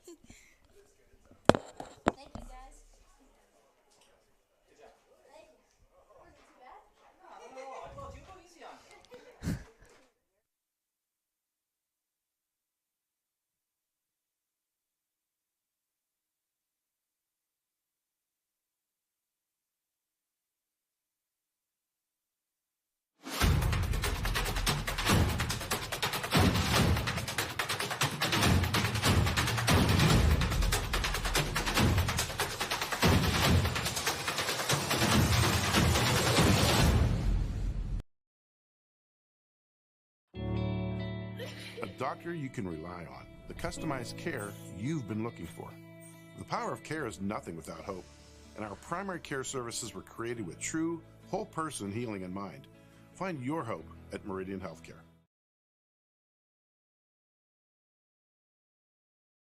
Change. This one word can make you break out in a cold sweat. But with change comes wisdom, experience, and understanding. At Myers Family Insurance, we can help make changes in Medicare, insurance, and retirement a positive experience for you and your family. We've gone through changes, like our new office and new faces to help our family of clients too. For all your Medicare needs, call Myers Family Insurance. Check us out online at myersfamilyins.com or find us on Facebook.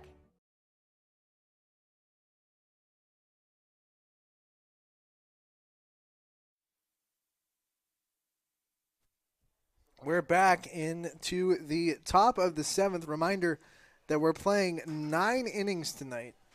So this is not the end of the game like you would see in normal softball. And pitching for Coach Kelm's team is going to be Tori Strines from Boardman. And making her first appearance in an All-Star game is Erica Young from Mohawk. Going to go to Malone to play softball next year. She's stepping in, and we're going to be joined for this half inning by someone that's pretty special at YSN, someone that's done a lot of things on YSN and moved mountains to be at this game. Mary Brandt from Poland. Mary, thanks for coming. Thanks for having me. Thanks for putting in the effort to get here. Of course, I wouldn't miss it. When you think about, this is your 4th All-Star game here for softball, what's it mean to you to just finish out your career, be able to wear that jersey one more time, and to do it with, a bunch of amazing girls in your dugout? It's so special. I mean, especially getting to play with all these amazing girls. They're so talented, and just for the opportunity that you guys do this is amazing. You are the first player ever to win NE8 Player of the Year in basketball and softball in consecutive seasons. What's that mean to you that you're able to just be such a prominent leader and something that other coaches in the league respect in both sports? Well, I couldn't do it without any of my teammates, and I have to give big props to my coaches because I know they both had to really push for me to get that award, but it's so huge. When you talk about the softball award especially, I mean, usually 9 times out of 10, you're going to see someone that won the league get an NE8 Player of the Year, but the coaches respected you enough to say, okay, Poland didn't win this conference, but Mary Brandt is that good. What did that mean to you to see the coaches of the NE8 be able to put that kind of respect and honor on your name? It means so much, especially because, like you said, normally you give it to the team that won the NE8, but for them to have confidence in me and trust me enough to give me that award just means so much to me. In the same sense in basketball, we know you had to miss the last chunk of the season. So statistically, didn't lead the conference. But again, the coaches respect you enough to be like, well, if she played those last games, she'd probably still lead the conference in all these categories and gave you Player of the Year. What did that mean to you too? That was huge. I mean, that really touched my heart because having to end the season early obviously wasn't what I wanted at all, but for them to still give me that award, I'll remember that forever. How much were you, I mean, you never wanted to end the season early, but how much were you focusing on, okay, but softball, I'm going to be able to be there? Like, how much was that getting you through that? Yeah, it was my biggest thing. All the PT classes that I did and just all the training that I put into it, especially after being in a cast for 2 months. It was hard work, but I knew that that's my future, and especially for the next few years, I wanted to be able to play. You're going to be going on to play Division I softball at Robert Morris. You'll be coming to this field as a rival. What's that mean to you, and what made Robert Morris somewhere that you wanted to go and be at? It's so exciting.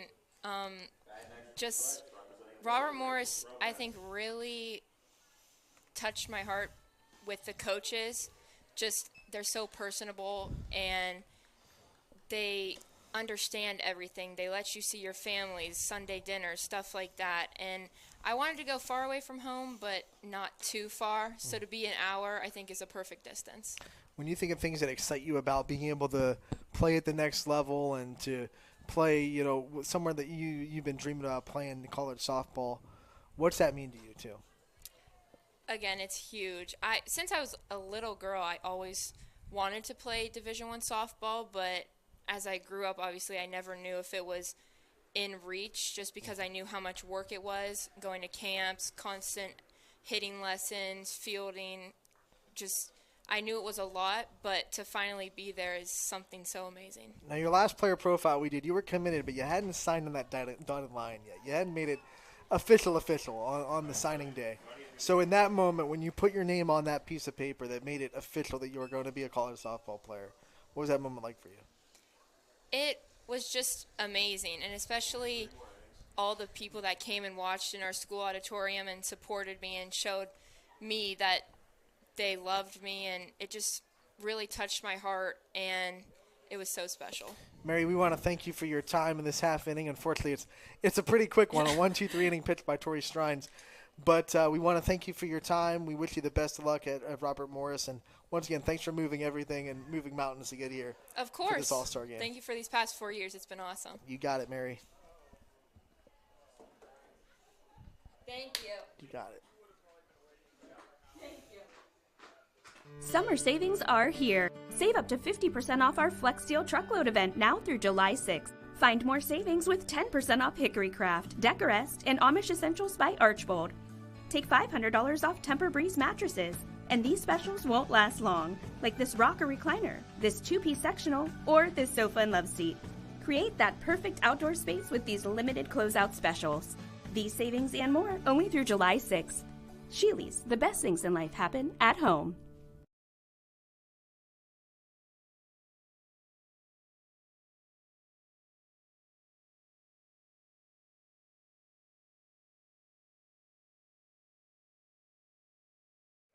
Welcome back to the YSU Softball Complex. Anthony Hartwig here, the 2024 YSN All-Star Game, led by Coach Kelm's team right now, 9-1. They are really putting on a show. Top of the 7th here, so we are not nearing the end of the game. We have 9 innings to be played here. Gianna Mancini batting from McDonald to lead things off. Second at bat for her of the day.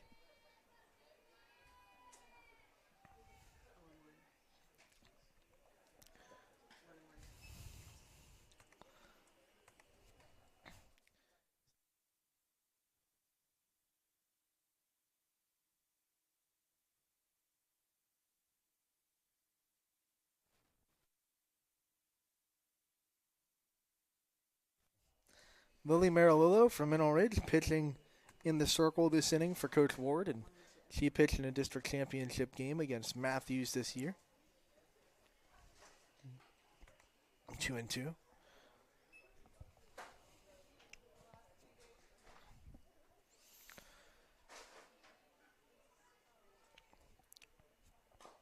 Mancini grounds this one foul. Stay alive. These two know each other pretty well in the MVAC Scarlet tier.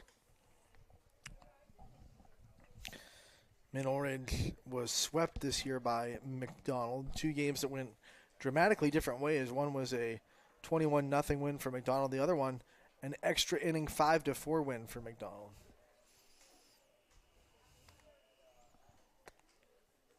Three and 2 full count. And the payoff pitch is going to be a strikeout for Marilillo to start off her all-star game in the circle. And back-to-back McDonald players as Kayla Helko will be next up.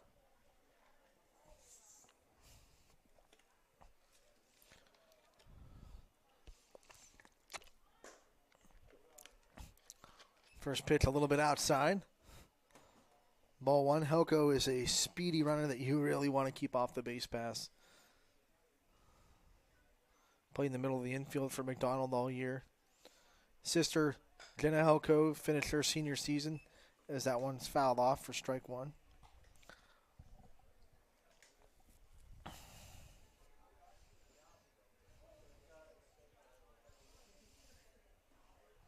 McDonald headed up by Michelle Titus, one of the more well-respected coaches in the area. As this one misses a little bit upstairs, 2-1.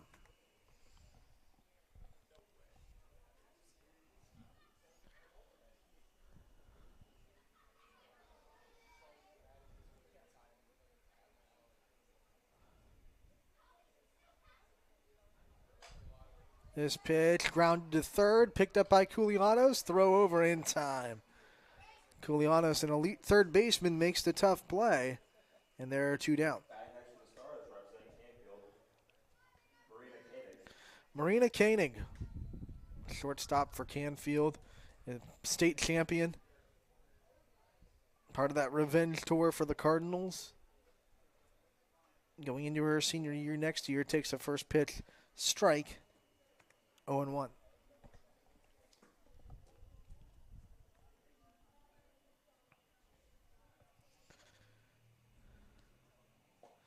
Next pitch swung on and missed.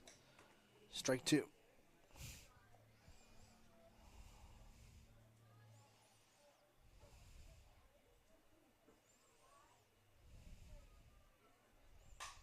Ooh, Koenig takes this one off of Marilillo, and she recovers, makes the play.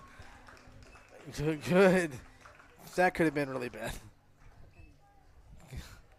Thank the lucky stars if you're Lily Marilillo. That is out number 3. We'll head to the bottom of the 7th, still 9-1. Coach Kelm.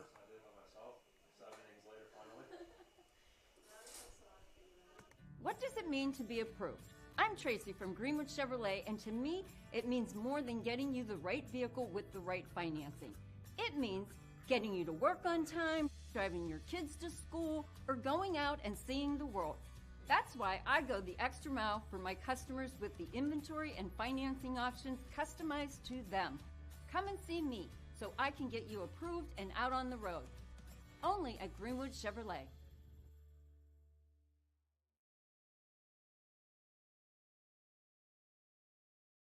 As Comco celebrated 70 years in 2022, we have much to be thankful for. We are proud of the Comco culture as we serve our customers with Comco Care with our premier customer service, quality parts, and on-time delivery.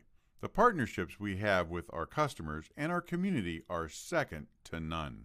We thank you for your continued support. We are proud to be part of this community and will continue to offer great jobs for great people.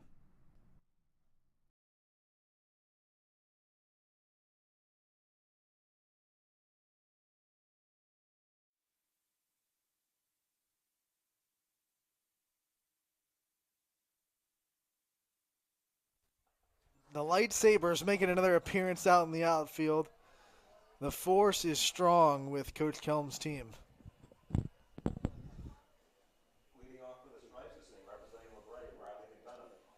Those are collector items, by the way, not toys, with the lightsabers.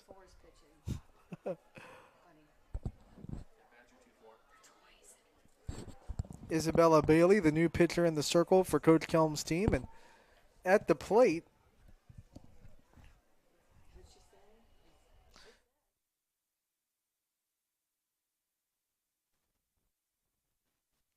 Riley McDonough from LeBray, and batting now for Coach Ward's team as they need runs in a hurry. Running out of outs, 9 outs to work with. McDonough, a strong hitter for LeBray, has been doing her thing her whole high school career.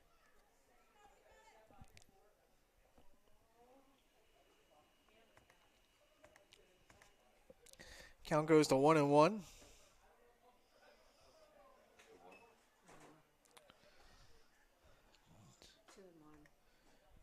2-1, excuse me. Swing and a miss there, 2-2. Badger made a run to the district semifinals. They fell to eventual state qualifier Matthews. That one's grounded foul down the first base side, and McDonough will stay alive. Plenty of pop in Riley McDonough's bat. Although right now Coach Ward's team would love base runners over a home run.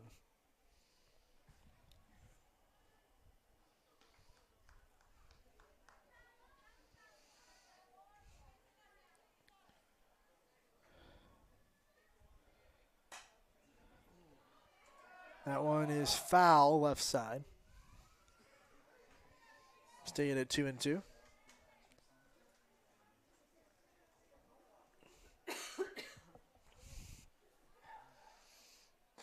Next pitch, taken for a ball. Count runs full. It's a tough pitch to take, down 2 strikes. Nice location there from Bailey. Full count pitch on the way. And that's going to be down in the dirt. So Riley McDonough works a leadoff walk. And now from South Range, Kira Brogan. Second raider we've seen today. We still haven't seen Jaylee Wilt yet in the lineup. Saw her pitch. But Kira Brogan, the left-handed power hitter, up at the plate. And the first pitch is a strike, 0-1. These are matchups that you probably won't see in the high school season that you'll love to see. You know, Isabella Bailey, smaller school out of Badger, going up against a hitter that is in a state championship caliber lineup. That one's down on the right side, down the line. And Brogan's going to have a base hit as McDonough goes first to third. And Coach Ward's team is making some noise. Taylor Foster coming up from East Palestine with a big situation.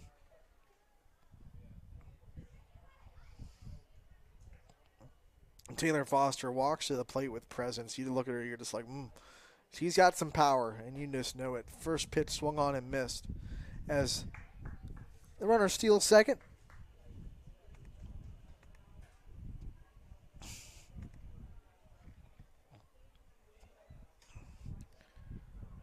Swing and a miss at the second pitch, 0-2.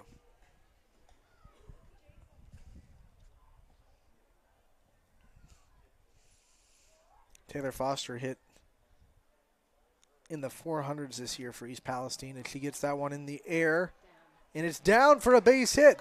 1 run is in, 2 runs are in as Brogan comes around. Ball gets away, and Foster will go to second, and she has a 2 RBI base hit. Foster comes through on an 0-2 pitch and makes it 9-3. That's a big hit for the East Palestine representative as the offense for Coach Ward starting to spark up. Coach Ward will now send Jaylee Wilt to the plate against Bailey. First pitch a little bit outside, ball 1.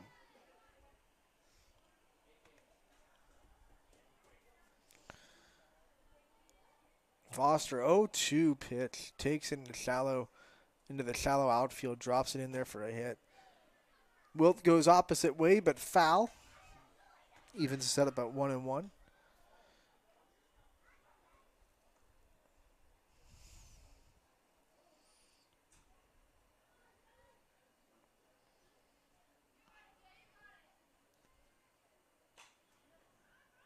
That one's grounded shortly to short. And the out is recorded over there at first. Foster stays at second. And there's 1 down.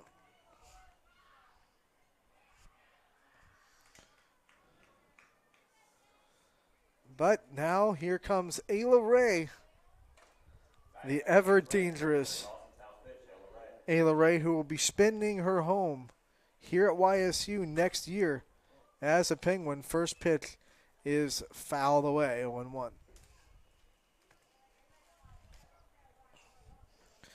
This is also a matchup you love to see. You know, someone like Isabella Bailey plays for a smaller school in Badger, wants to prove that she's got the chops. She's going up against a Division I hitter.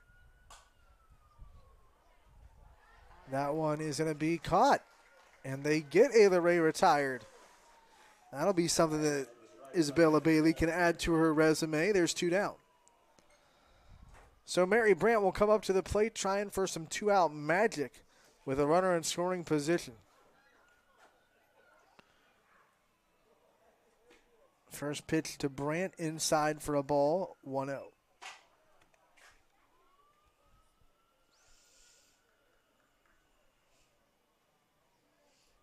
Next pitch.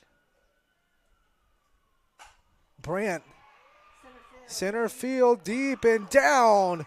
And it will be an RBI double for Mary Brandt to score Foster. And Ward gets a little bit closer, 9-4 here in the 7th. Nice shot to center from Brandt.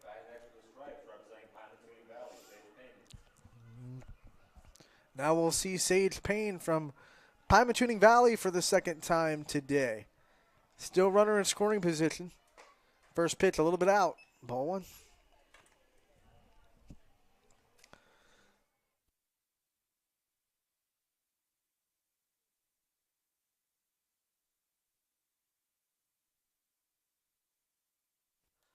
Two 2-0 the count as Sage Payne now in a very fortuitous count. Can be really selective with a 2-0 advantage. Next pitch. Grounded to third. Throw over is in time. But Coach Ward's offense shows some sign of life. They score 3. They trail 9-4 as we head to the 8th here from YSU.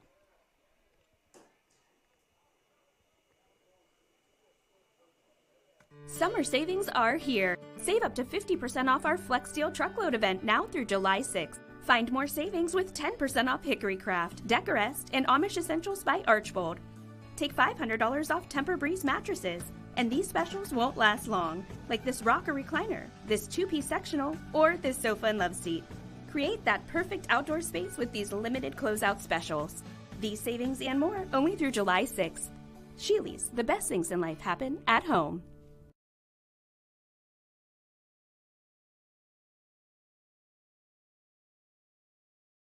At Joe Dickey Electric, no job is too big or too small. With over 65 years of commercial, industrial, residential, and 24/7 emergency services, you can trust the experts at Joe Dickey Electric because we are everything electrical.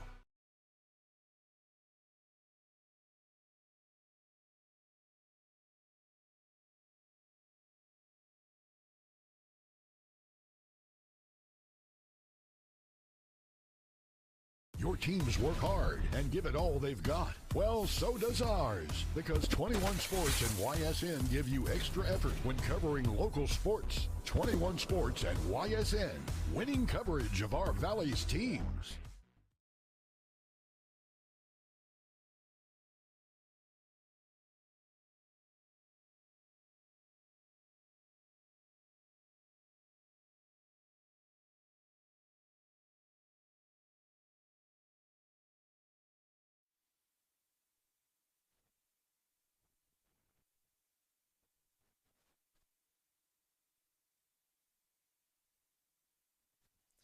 Sage Payne will be pitching now in the circle for Coach Ward's team. Jocelyn Irie leading things off from United. First pitch fouled away. Top of the 8th, 9-4. Coach Kelm's team up. But Coach Ward's team has momentum after a 3-run bottom of the 7th. That one fouled away again. 0-2.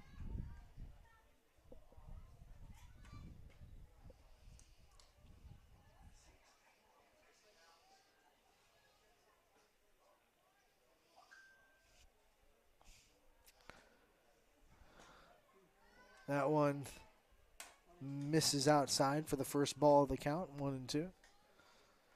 Jocelyn Irie, the speedster, the senior out of United. The 1-2 pitch misses for ball 2, 2-2.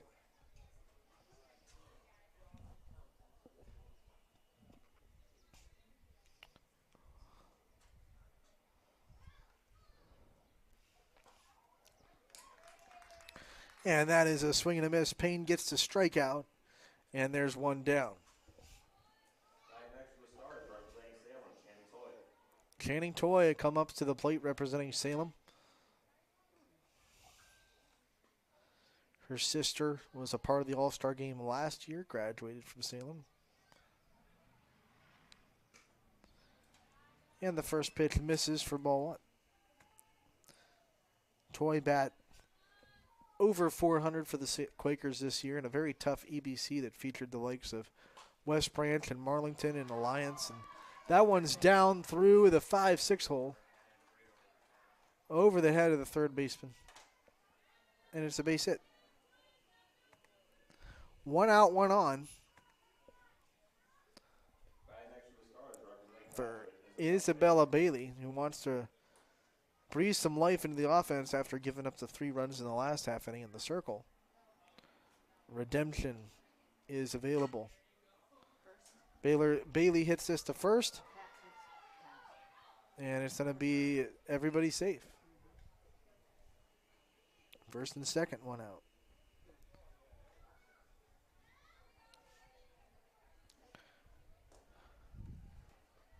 So a good opportunity here for freshman Riley Rowe.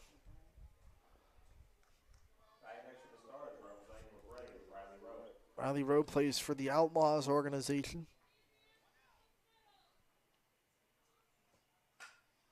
Rowe fouls this one away.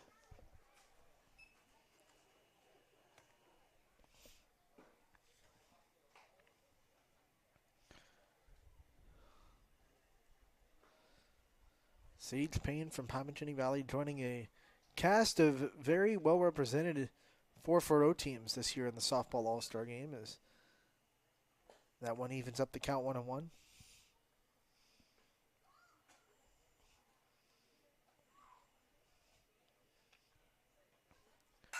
Next pitch hit hard, down for the base hit, and it's going to go all the way to the fence. It should score too, as Toy scores, and they're going to hold. Nope, they're going to send her, and Bailey and Toy both score. Rowe gets it done.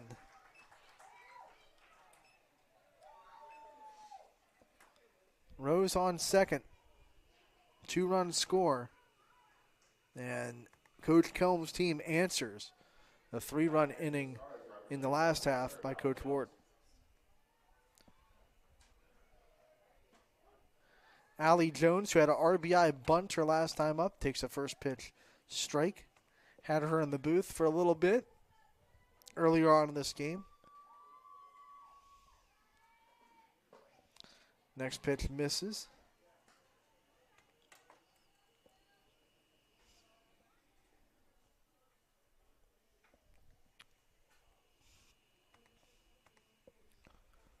The 1-1 pitch. Put on the ground right in front of the plate.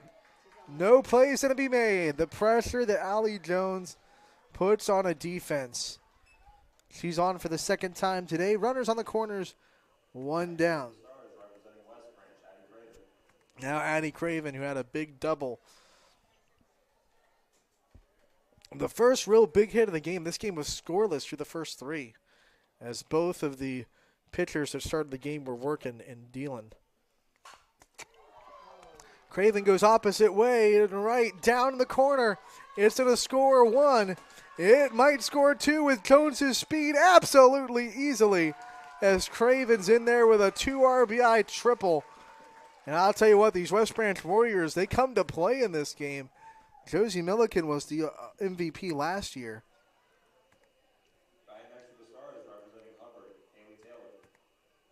And that's Addie Craven having a heck of a game here this year. Haley Taylor at the plate, still just the 1 out with a runner on third now. A lot of ways to score with the 1 out.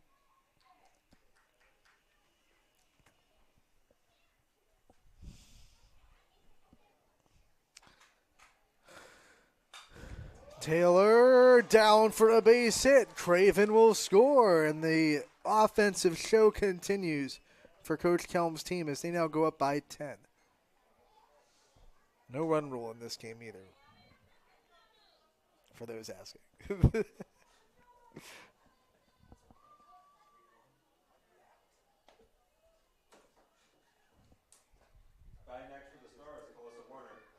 Calissa Warner coming to the plate, takes the first pitch.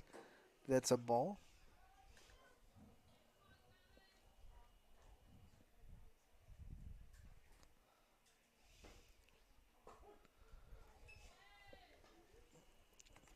Page comes back with a called strike. With how low Warner gets in her stance, man, that strike zone is really not easy to get into. Look at that. That ball hit into short. Throw over. Overthrown. And everyone's going to be safe. Runners on second and third. Still 1 out. Romani Adams will be up at next.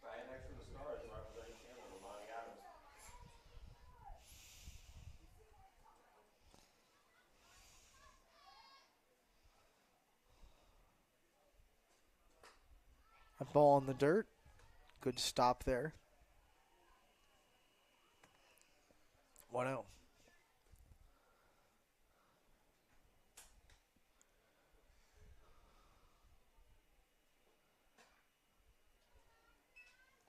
Two and 0 now.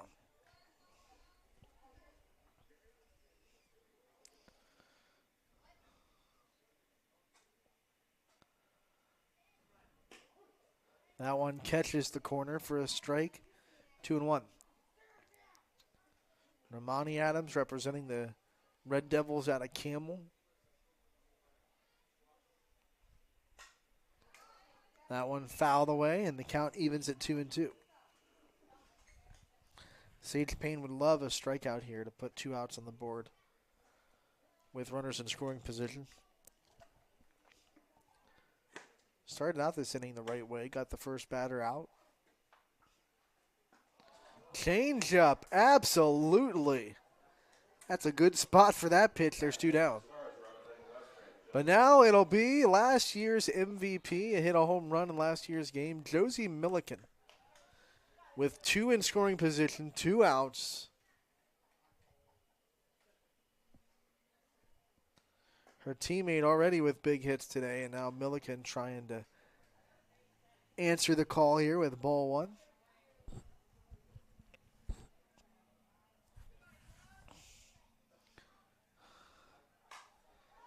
That's hit in the air, and it's down.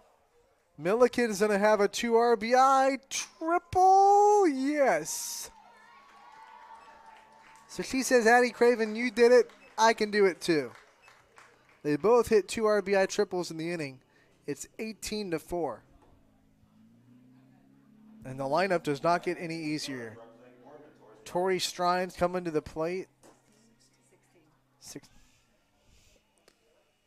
Oh, that's a 6 on my scoreboard. I'm blind if you guys don't know. Legally blind.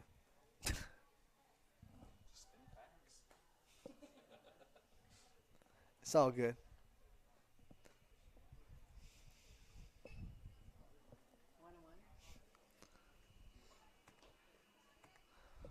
One and 1 the count.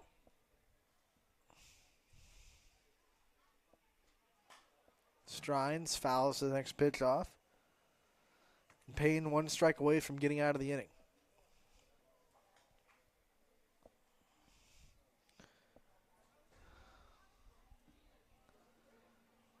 Next pitch. In the dirt, gets away momentarily, and it'll get away enough for Milliken to score. And it's now 17-4. 2-2 count with 2 outs.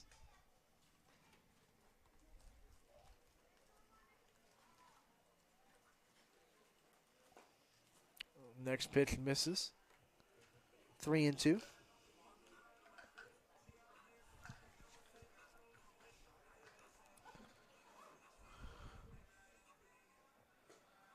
Next pitch misses again, and it's a walk for Strines to keep this inning going.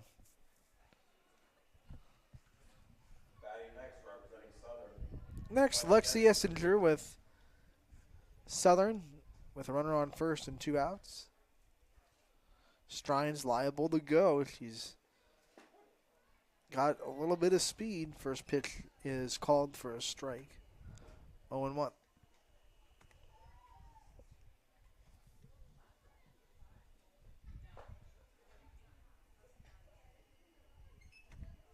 Count evens up at a ball and a strike.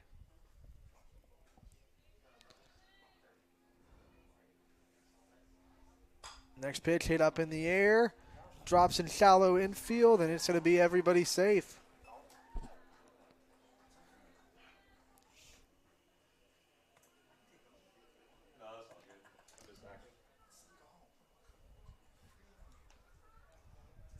Now Maddie Weimer coming to the plate, the senior, with her last chance in a Boardman uniform.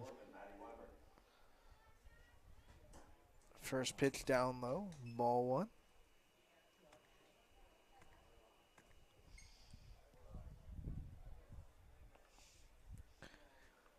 Maddie Weimer hit a home run this year off of Cindy Watts, which is not something a lot of people get to say they did.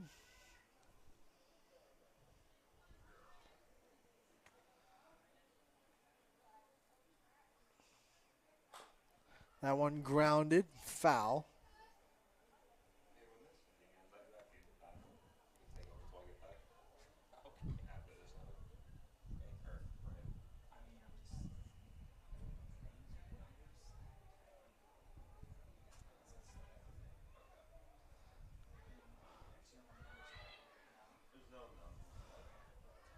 Strines is going to take third on that ball in the dirt. 2-2.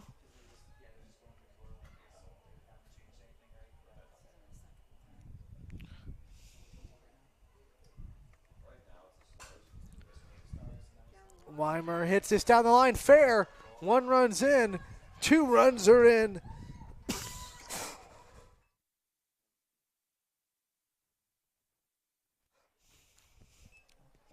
And Maddie Weimer with a 2 RBI double.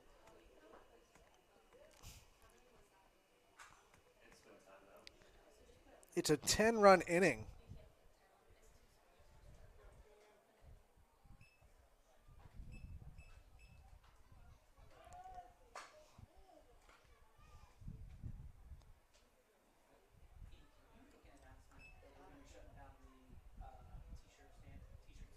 That is lined out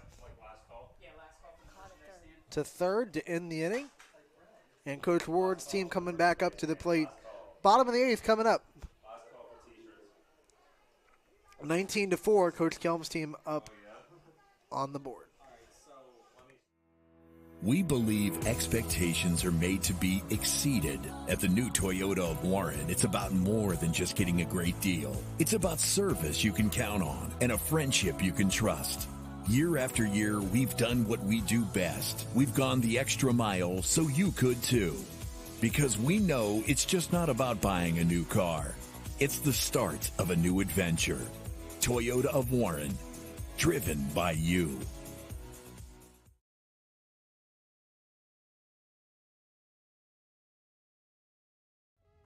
Hi, this is Zell Bush. Hi, this is Tom Flynn. Hi, this is Steve Versetto. Hi, this is Ryan Miller. Hi, this is Rich Sakui from WRS Wealth Advisors. With our combined 80 years of experience, WRS Wealth Advisors are the area's premier wealth and retirement specialists.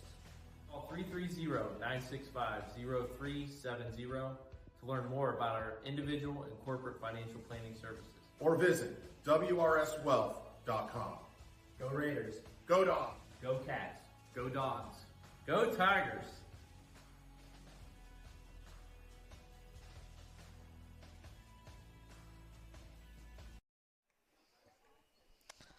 Batting next for Coach Ward's team to lead things off here with Coach Kelm's team with a 10-run top of the 8th. Sydney Watts, pitcher of the year, but definitely a big bat as well. Future Yellow Jacket, going to Atlanta to play for Georgia Tech after she graduates from Austintown Fitch next season. Ball 1, ball 2. She ducks out of the way of that one.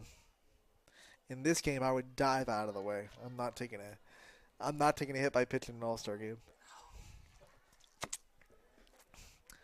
Next pitch, he takes a big hack, misses, fouls it off maybe.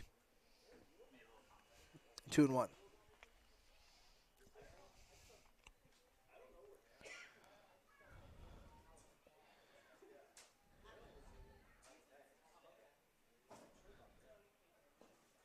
Next pitch is outside for a ball. 3-1.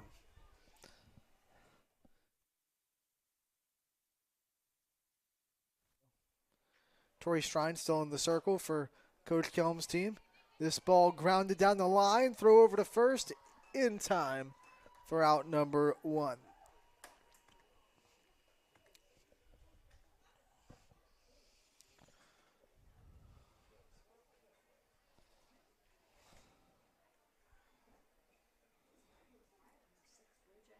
And McKaylee Thornhill will be next at the plate for Jackson Milton and Coach Ward's team with 1 down, nobody on.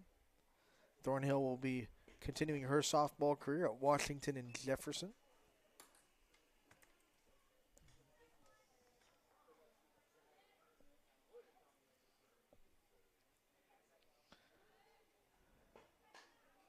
Thornhill fouls off the next pitch towards Coach Kelm's dugout.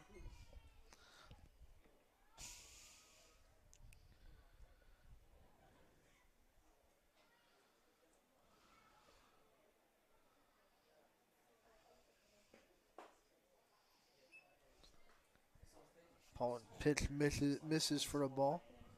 2-1.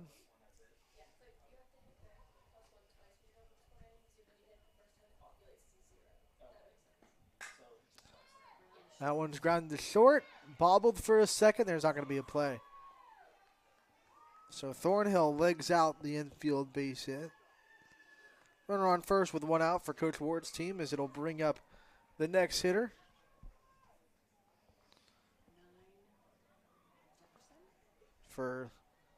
From Jefferson, Allison Hill.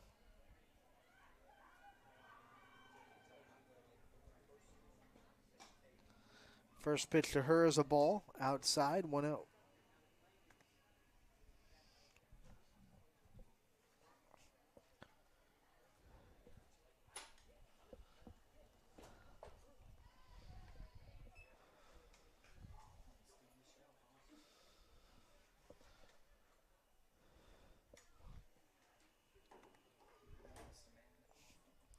Next pitch to Hill. Fouled away, 1-2.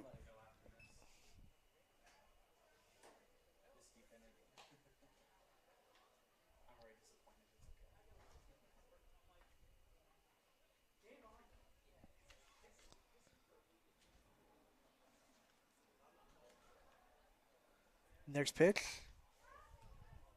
Hit into left but foul. Stays 1-2.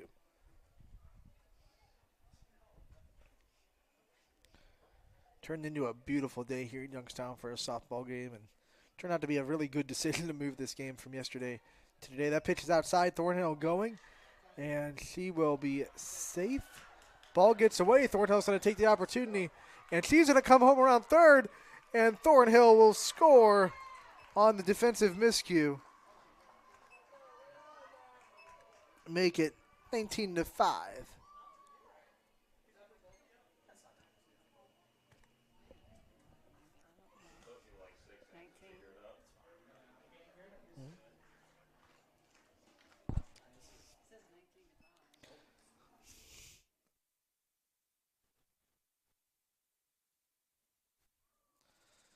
So a 2-2 count now. 3-2, sorry, and that pitch misses for ball 4. So Hill's going to be on first, still 1 out. And it brings up Kylie Folkwine from Austin Town Fitch.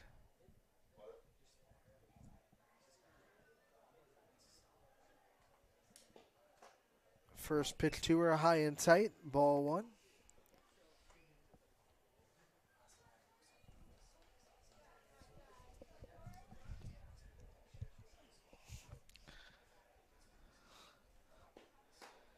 Next pitch, a little bit out, 2-0.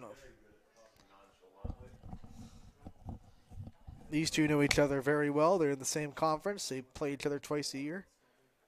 Strines and Folkwine. That one's hit hard and down into right field.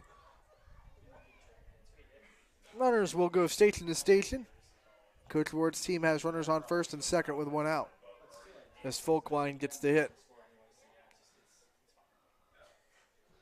Next up for Coach Ward, going to be Leanna Bocherry.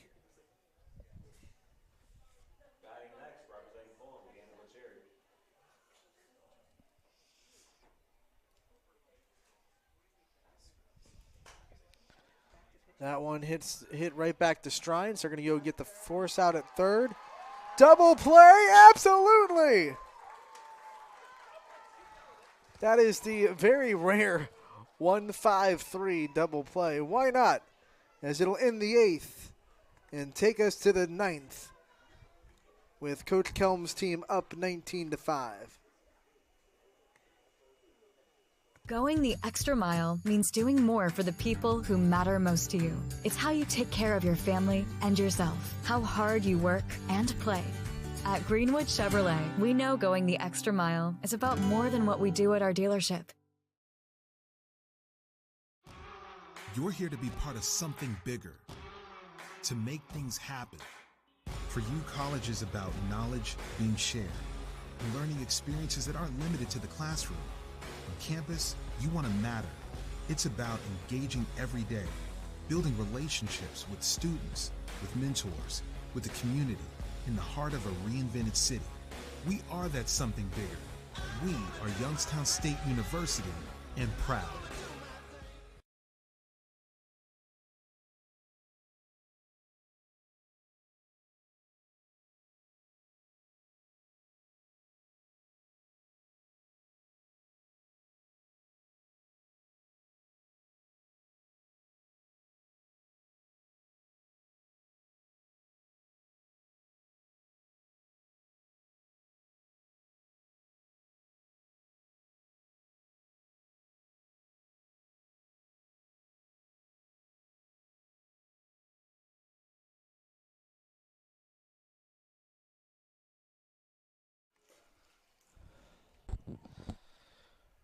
And welcome back to the 2024 All-Star Game, softball All-Star Game from Youngstown State University.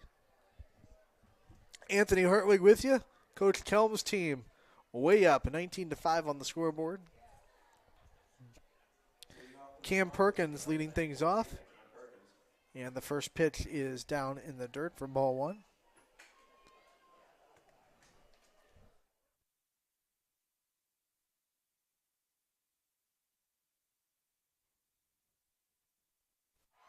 Cam Perkins takes this deep, and it's going to be caught in the outfield by the whole bench is out there in the outfield. So good luck getting a hit out there at this point. One down by one of the 8 center fielders out there catching the ball. It's like batting practice in the home run derby.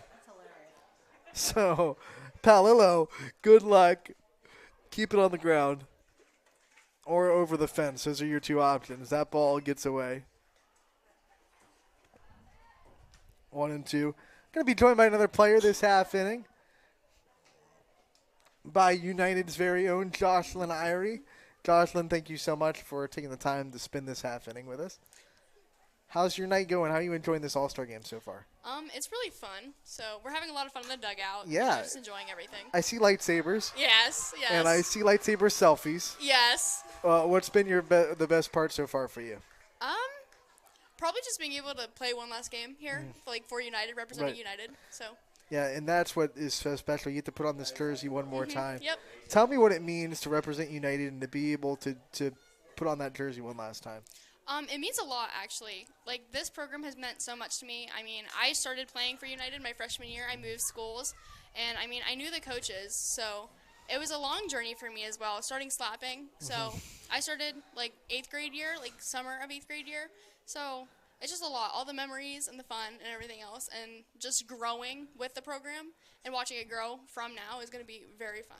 There are some people that have started slapping when they were 5 and still haven't gotten to Yeah. where you're at going, Yeah. what did you do so well?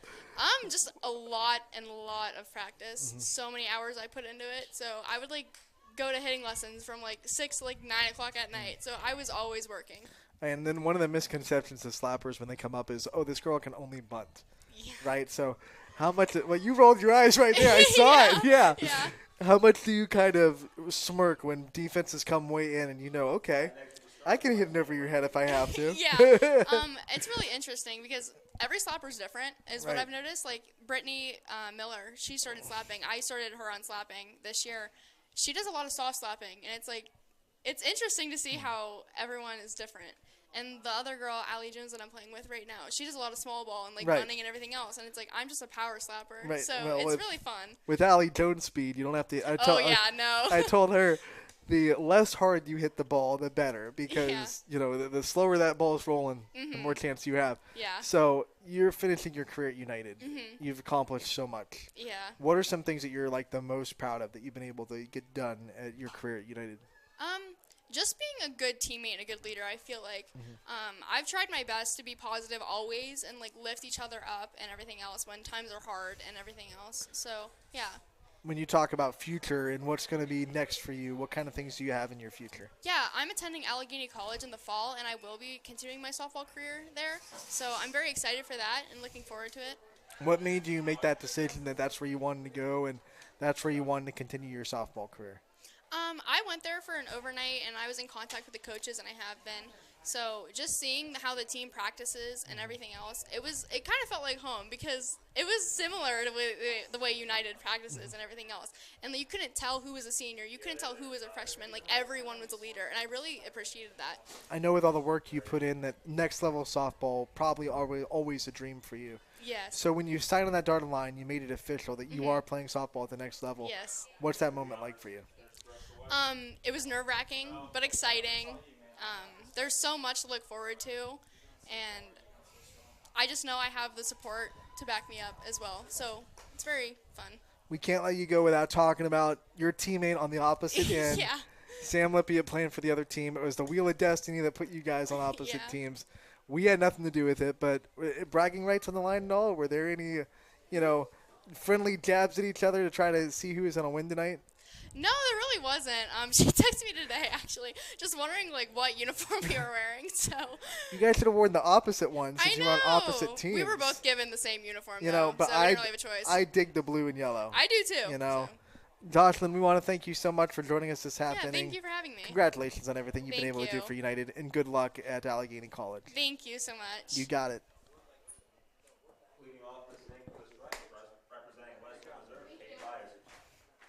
All right, so this is the final at bat for Coach Ward's team. Katie Byers leading things off. Lightsabers everywhere. Kind of want to start to play the Star Wars theme through the PA system. Would that be frowned upon during the game to bring up like the duel of the fates? You'd be the first person to ever get kicked out of the YSN All-Star. No way. Come on. They can't kick out the announcer. They can and they will. I've seen it happen before. Several times. There's a ball. 1-2 the count on Byers.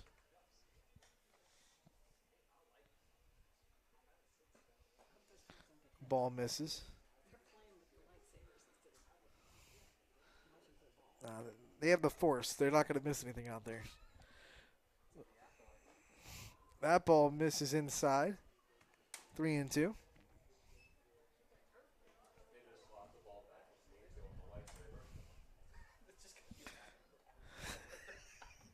This is hilarious.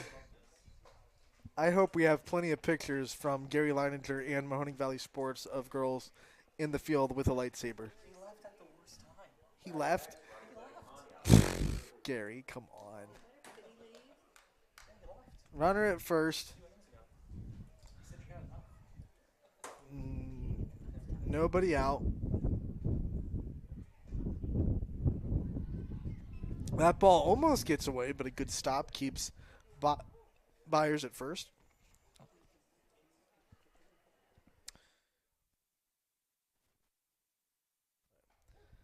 Madison Drew at the plate representing the Conneaut Spartans. Takes a strike, 1-1 the count.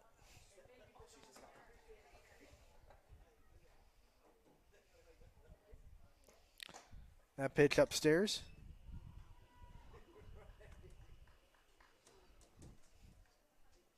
Two and one. That's a strike, and it goes back to 2-2.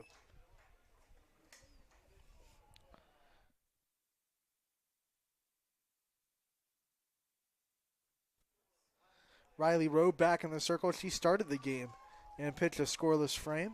She gets a strikeout here.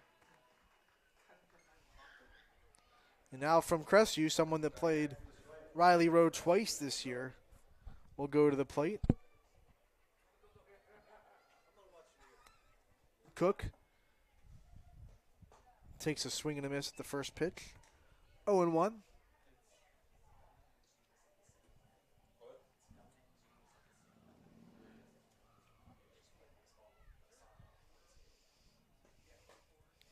Next pitch, down low. Evens us up at 1-1.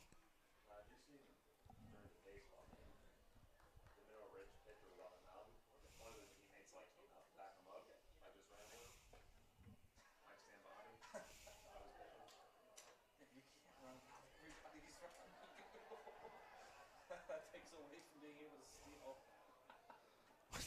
Something just happened. I don't know. Everyone's laughing. Because everybody just converges on the ball at the same time. Nobody can run. They all got lightsabers out there. In their back pockets, they're keeping them on their belt strap. This is why All-Star games are just ridiculously awesome.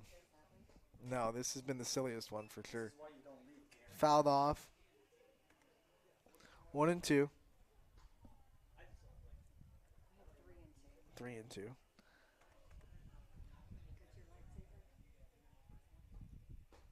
That's strike 3. And Coach Ward down to their final out here in the bottom of the 9th. And it's Morgan Lively coming up to the plate. The last breath of life for Coach Ward. Swing and a miss. Strike 1. Can I? I'm down for mid-game autographs. That one's a ball. 1-1.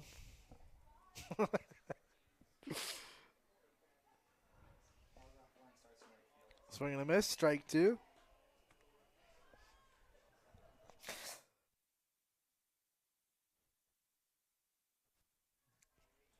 One strike left. That ball gets away, and the runner, Katie Byers, going to go to second. Her teammate, Allie Jones, is racing her to second. That's fun. That's fun. Allie Jones just chased Katie Byers from first to second. Another foul ball. 2-2. We've lost all control out in the field. They've lost control. It's okay. The 2-2 count. That's a ball. 3-2. So Lively coming back from down in the count 1-2. Now it's a full count. And it's a swing and a miss. Strike 3. Riley Rowe gets the K, and that'll do it for this All-Star game.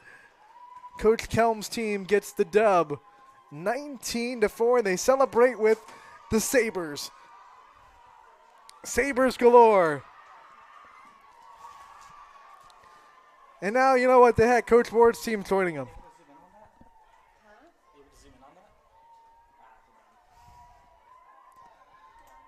What a fun night here from Youngstown State University. The All-Star game goes as smooth as it could possibly go. Coach Kelm's team with the win, 19-5. The final score here as the teams converge in the infield.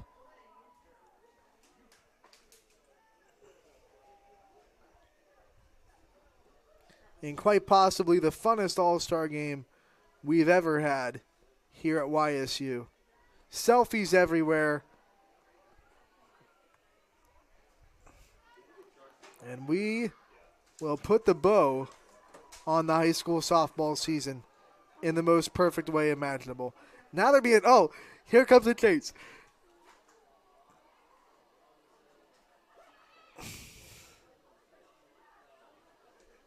You know, why can't they run like this in practice?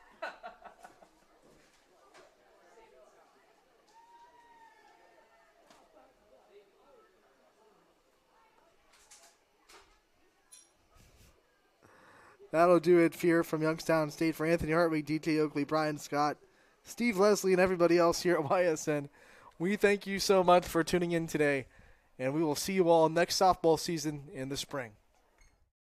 YSN thanks you for watching this presentation of Your Sports Network. For stories, stats, and more, go to YSN Live.